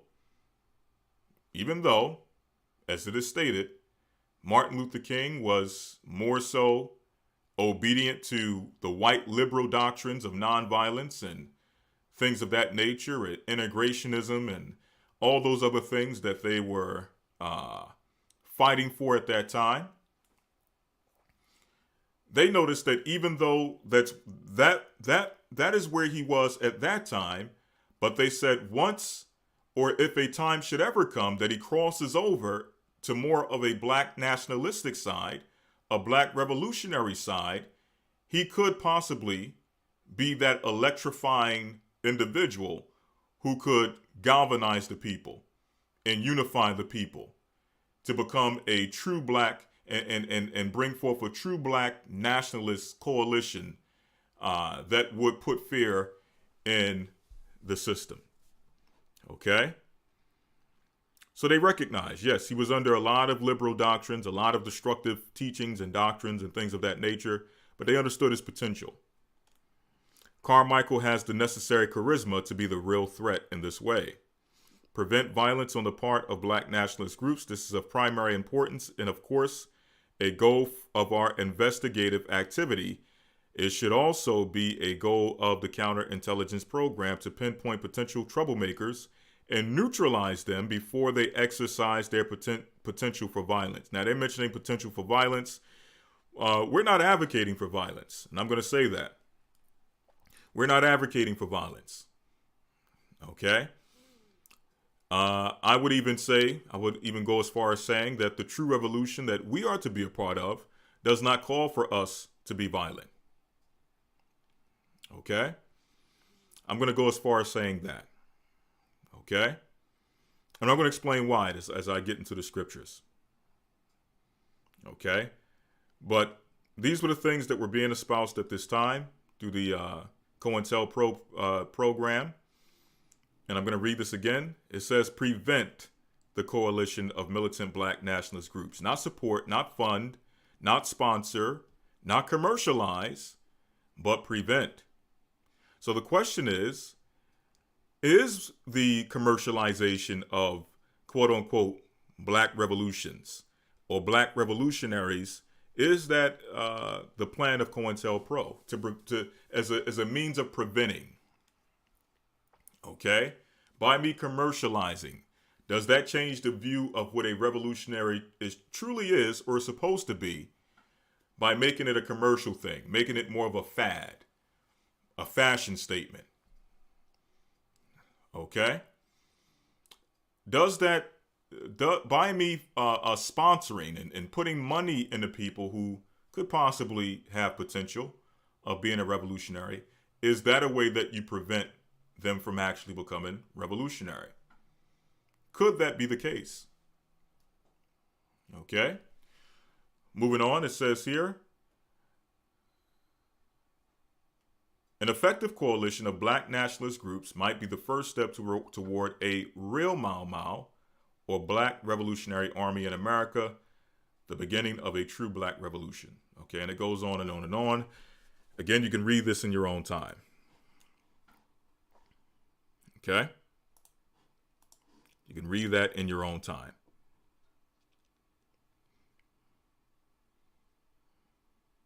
Okay? But this really, we really have to answer these or ask these questions, and I'm looking for some of your answers. I'm hoping, without me even having the opportunity to call in, which is a crying shame. Okay? So maybe what I'll do is I'll interact through the chat, but I really wanted to get some of your input, okay, on this. I'm not sure if I put enough time on the blog talk for it to actually allow for me to do this and then come to the other side. But let me do this this one last thing that I wanted to show, which I thought was very interesting. Okay. And I want to read something on this. This is a very interesting documentary / debate. And many of you may have seen this on YouTube. This was a debate between Dr. Khalid Abdul Muhammad and someone by the name of Anthony J. Hilder. Okay. And the documentary was put together by Anthony J. Hilder. The call for the debate with Dr. Khalid Muhammad, okay, yes, the brother who was formerly of the Nation of Islam, second in command under Minister Farrakhan. He called for a debate, okay, and I'm just giving the backdrop of this documentary. You all can go back and watch this in your own time. Obviously, we cannot watch it. It's over 3 hours of watch time, so we can't watch it in its fullness, but there's some very key things that I want to pull out of this as pertains to some of the things that Anthony J. Hilder was saying as far as the funding of black revolutionary groups. Okay. We all know, and I have this information loaded, but for the sake of time, I'll just mention it in passing.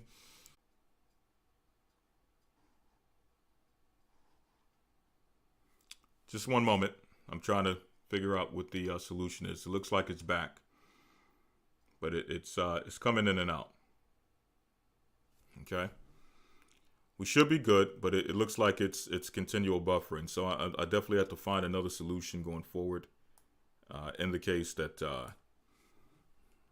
I'm ever doing this particular stream, because it's definitely not gonna work if it's buffering at this rate. But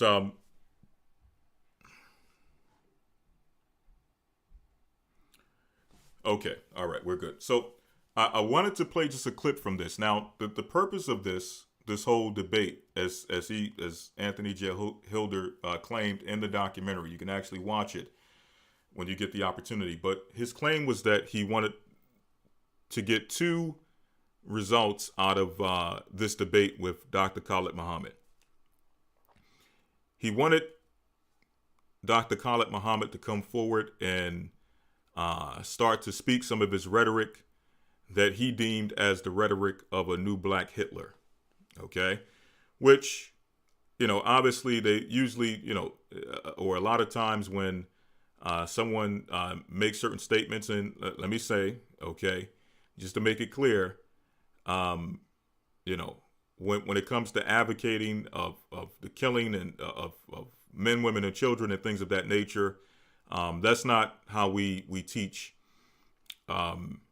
That's not how we teach the doctrine of Christ. Now, obviously, Dr. Khalid Muhammad professed to be a Muslim, and at this time he was out of the Nation of Islam, so he was more so on the at the grassroots or at the beginning stages of what you would call or some of the early stages of what you would call or what would become the Black consciousness movement. Okay, he was moving more towards that particular realm, but in the debate, his whole thing was to lure Dr. Khalid Muhammad to espouse some of his rhetoric, which he deemed to be the rhetoric of a new Black Hitler, which I can't, I don't agree with everything that Khalid Muhammad stated, but at the same time, I don't see how you can compare him to Hitler when I don't think Dr. Khalid Muhammad has the track record of a Hitler. Okay, so I don't see that parallel, but obviously, if you have someone espousing for the death of killing men, women, and children, people are going to use that as a means of pretty much saying anything that they can against you, or getting you to say what it is you believe, so that now they can point and say, well, see, this is becoming an issue. This is a problem that we must deal with. Okay? So as the scriptures say, we must be wise as serpents and harmless as doves. But the second thing he wanted to try to prove, and I'm not going to necessarily delve into this for obvious reasons. Number one, Dr. Khalid Muhammad is no longer with us.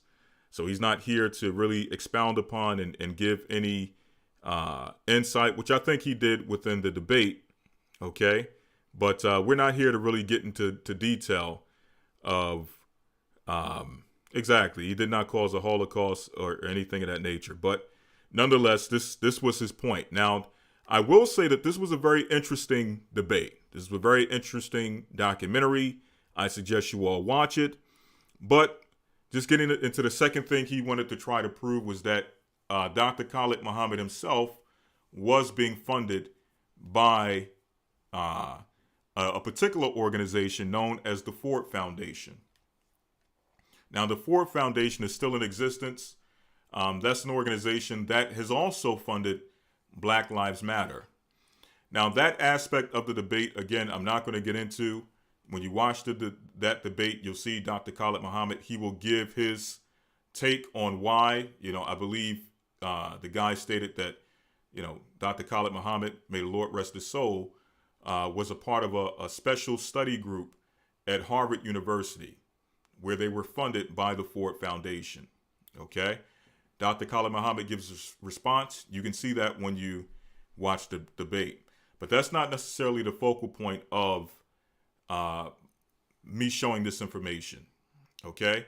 I more so want to show a piece of this documentary as it deals with not only how these organizations are funded, okay, some of these so-called Black revolutionary organizations, how they're funded, who they're being funded from, but also more so to show an example that is going to be provided as we show you this video of going back to the Rodney King incident, how there were covert agents, one speaking on the actual documentary stating that he was an agent that was used to get linked in with the gangs of South Central Los Angeles at the time, and to start to provide them with, finances and things of that nature. And then if, you'll see it in the video. I don't want to put the cart before the horse, but basically what he was stating is this. If the Rodney King verdict went a certain way, that this particular agent would be responsible for sowing the seeds which would result in the gangs now causing a riot, which is really what happened. Okay, I believe there was a particular gang in Los Angeles at the time that is credited with, starting what became the riots. Okay. Now you have a guy in the video. This is his testimony. You can decide whether you believe it or not. He was stating that he was responsible for sowing the seeds which would lead to chaos, where black people would be lured out into the streets to riot and to do certain things, which would result in them now being rounded up by the police.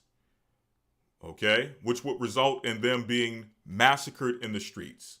And I don't think that happened to the degree as they probably wanted to at that time. I'm going to give you the information, but it seems like the broadcast is over. I'm going to try to set up another one so that you all can call in. Okay.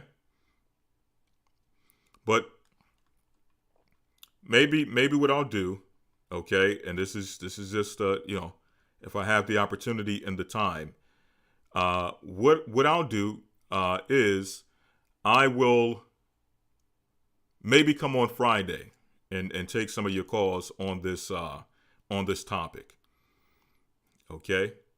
Because we'll be here all night if we try to set up another blog talk and get into the calls. I really wanted to get into the calls earlier, and before I was able to, the time ran out. So what I'll do is I'll try to come on Friday to answer some of your questions as it pertains to this discussion. Okay. Okay. All right. So,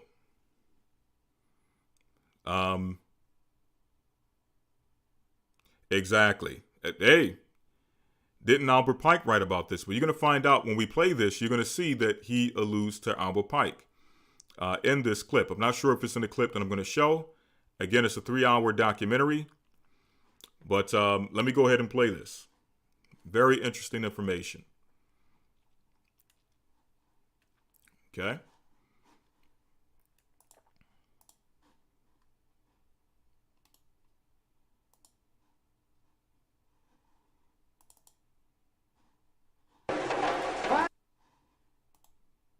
One moment. This will be the last thing we show, and then I'll try to set something up so you all can call in.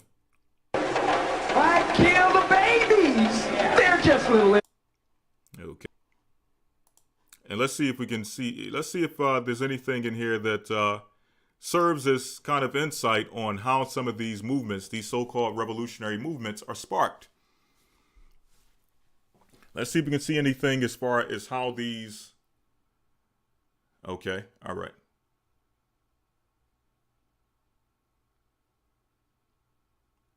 Okay. All right. So let's see if this provides any insight. And I'm going to pull it up. Don't worry. Okay. This is fair use. Let's see if this provides any insight as to how some of these so-called protests and riots and so-called revolutions arise based on the information we're about to see. Okay.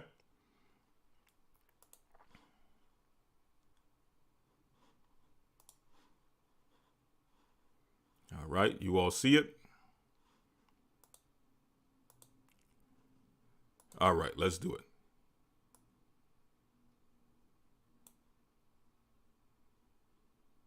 Let's go back to the 5:20 mark.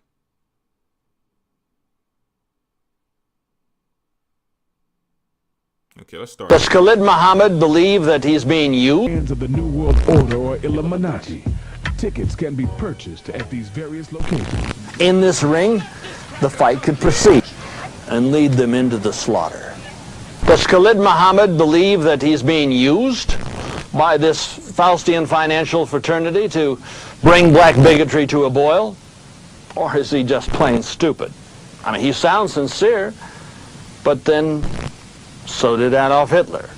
And the Reverend Jim Jones, who told his congregation to commit suicide. Capture and control program that's been pushed by Al Gore and his gang is called Operation Lasso. During the meeting, what came up was a plan that the oversight and investigation. I know it's buffering in and out, so I'm going to try to when I see it buffering, I'm going to try to pause it so that we don't miss anything. Okay. I'm going to give you the name of this documentary. Okay? It's called Dr. Khalid Muhammad versus Anthony Hilder, The Great Debate. Okay?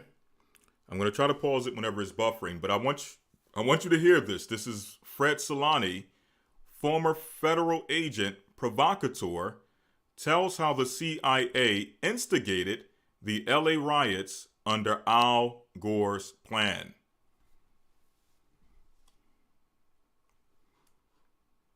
Okay? Let me see. I'm gonna post the link.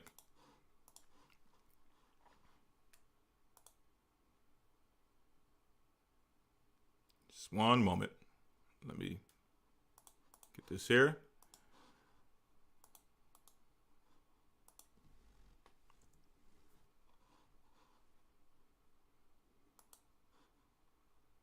Investigation Subcommittee had been put together in 1980. And what the plan basically purported to be was... Okay. Every time it buffers, I'm going to pause it. So if you see me stop at any point, it's because I see it buffering. I don't want you to miss anything. Okay? Right. He says a Faustian financial fraternity to bring back bigotry to a boil. In other words, he was referring to the what is called the Ford Foundation. Okay? And other groups that are, these financial groups who are white financial groups who will give money to people or give money to particular individuals that they believe have the ability to incite certain ideas, incite the black community with certain ideas, which will lead them actually to their destruction, which will lead them to get riled up and say, we're going to take to the streets, we're going to kill this devil and all these other things that, people start to get into. And all of a sudden the members find themselves being slaughtered, and the person who led them into the slaughter, finds a way to slip out the back door. Okay? That type of situation. So that's what he's mentioning when he says these Faustian financial organizations funding certain types of organizations. Now, he states that, I'm going to allow you all to watch the documentary. I'm not going to really even get into that about, Dr. Khalid Muhammad being funded by that organization. I'll let you all watch it, as the response given by Dr. Khalid Muhammad. But nonetheless, let's keep this moving. Okay, this is the guy who said that he was the agent provocateur that was used to incite the LA riots. Okay, used by the CIA to incite the LA riots. Was a system to handle insurrection. Now, when you read the plan, pages long, and what the plan basically purported to be was a system to handle insurrection. Now, when you read the plan, if you read the title and you read the first few pages, you had the feeling that what they were doing was giving you a report on how to stop insurrection in a major American city. But as you got further into the plan, it said, now that we have discussed how to cease and desist in this type of an operation, these are the factors that could lead to this type of a riot taking place. What it really was 30 pages of blueprint on how to start a riot. How you would... Do you hear that? Do you see how he mentioned that within this document, again, this is his testimony, okay? You can choose to believe it or not. But notice how he stated that in this 30-page document, it first started off, at first sight, on the surface, it seemed as if it was a document to show these people how to stop riots, how to stop insurrection. But then as you read into it, it started to show you on the flip side how to actually start an insurrection, how to incite a riot. Okay? So this is the information he was provided. Okay?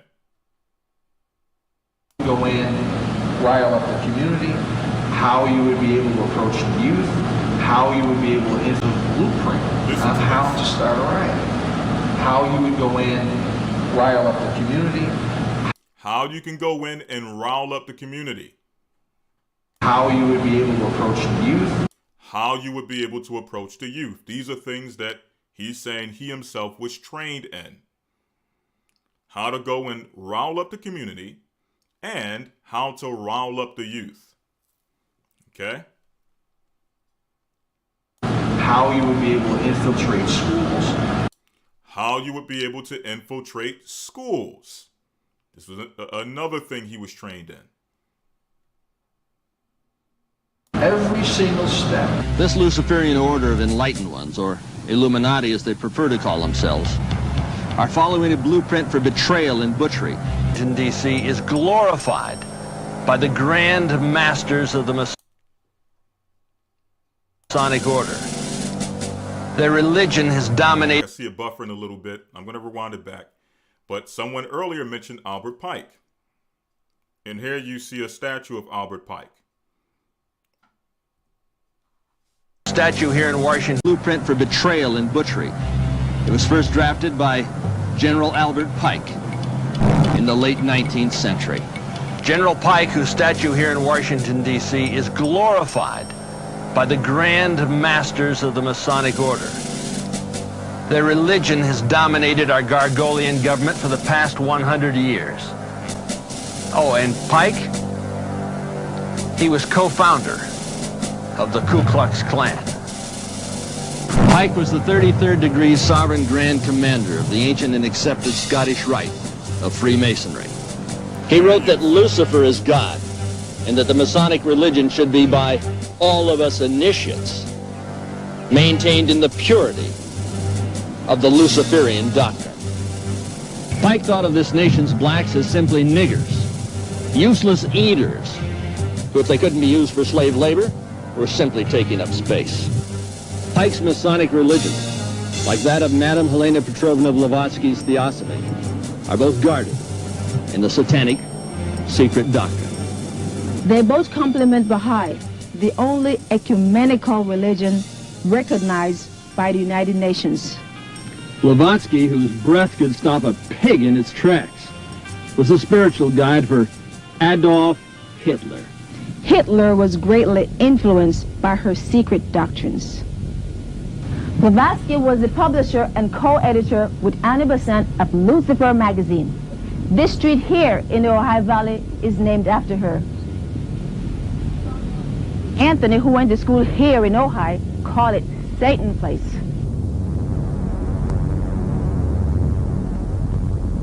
The black man is an endangered species. The financial fraternity that controls this nation's currency and commerce considers the dark race to be expendable and of little value more than human feces. Make no mistake about it. They consider the black man to be the manure of mankind. If allowed to continue... Do you see that? He says that they believe the black man to be the manure of mankind. Okay?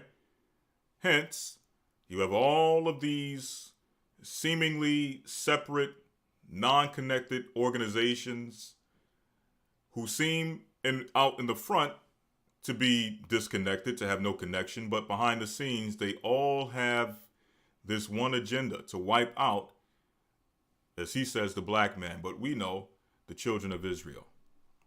Okay? But I want you to really keep in mind what's being stated here and how it relates to what we've seen not only recently in this time, but historically, people being harmed because they followed someone who they believed to be a leader, but was instead some type of agent provocateur who led them to their destruction. Okay? So I want you to keep this in mind. The things you're about to hear, because the guy's about to come up and explain what happened in the LA riots, according to, again, his testimony, being portrayed on TV. Like the poem said, you will not see the pigs shooting a brother on instant replay on the television. Well, sadly enough, we have seen those things being played over and over and over again.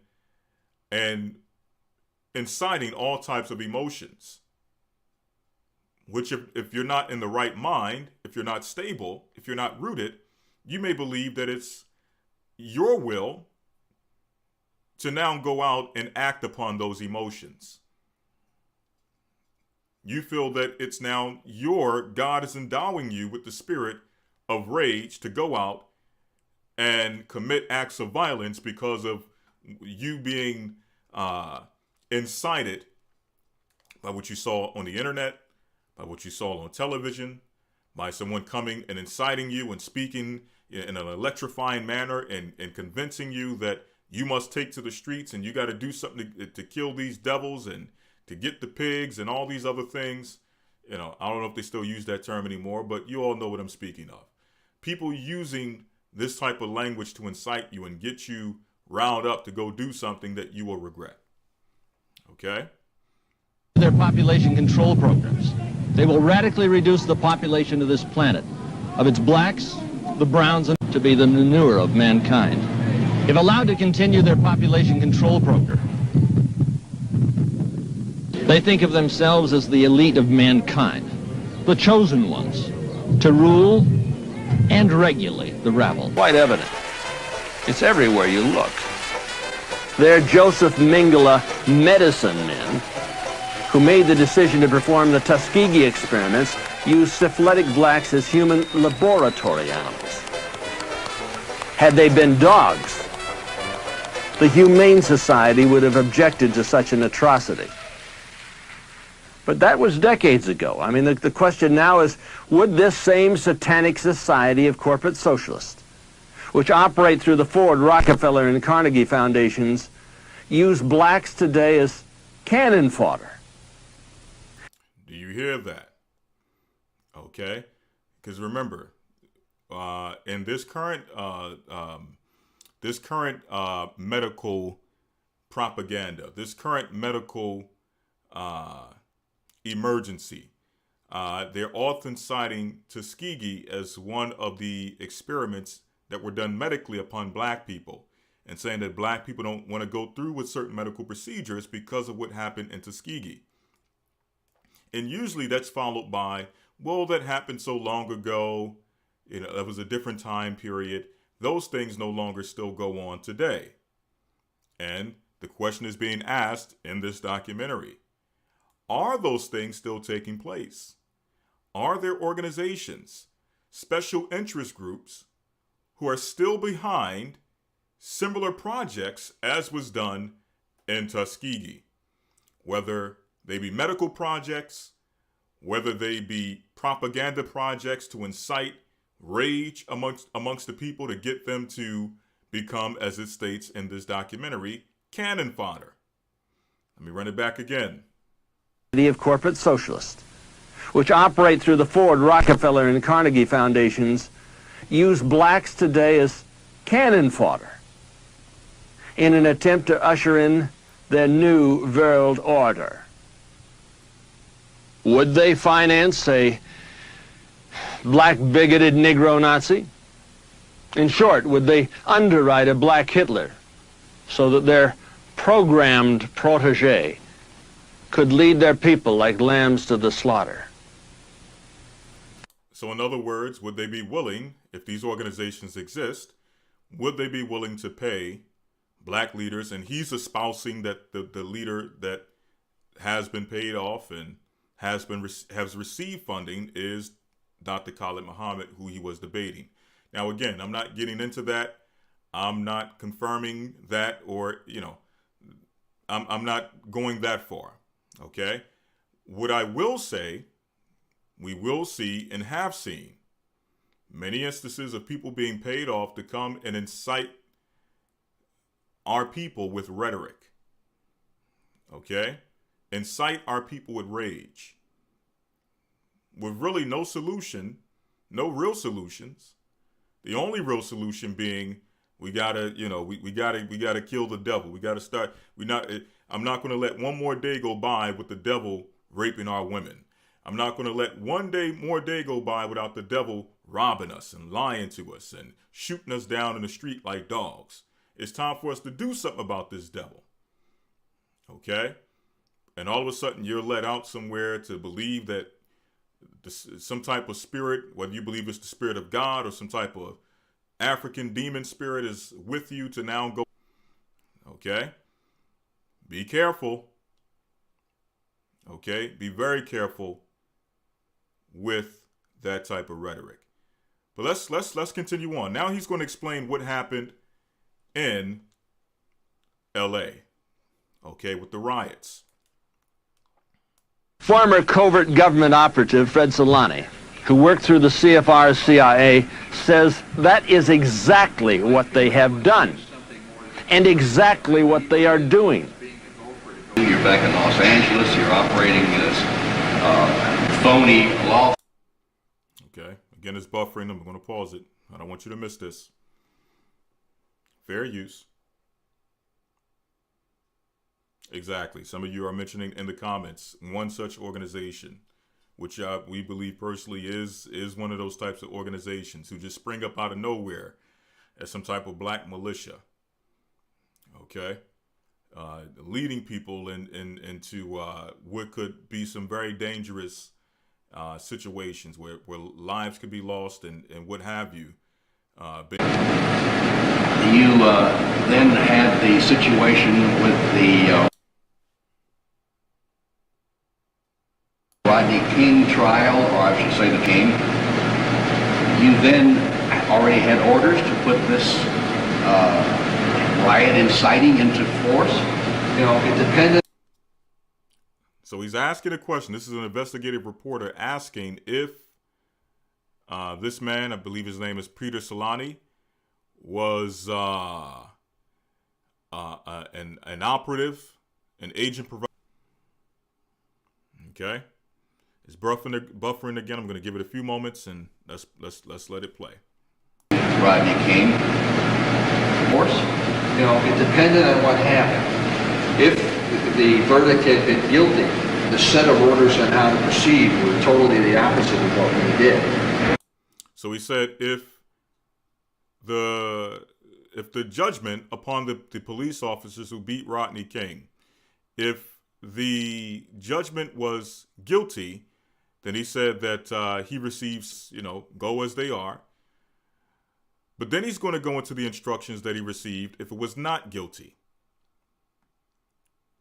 Okay? Sorry that this keeps buffering. I don't know what's going on here. I've never experienced this whatsoever with this stream.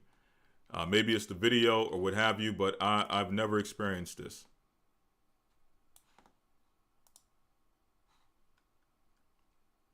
Okay, this is very strange.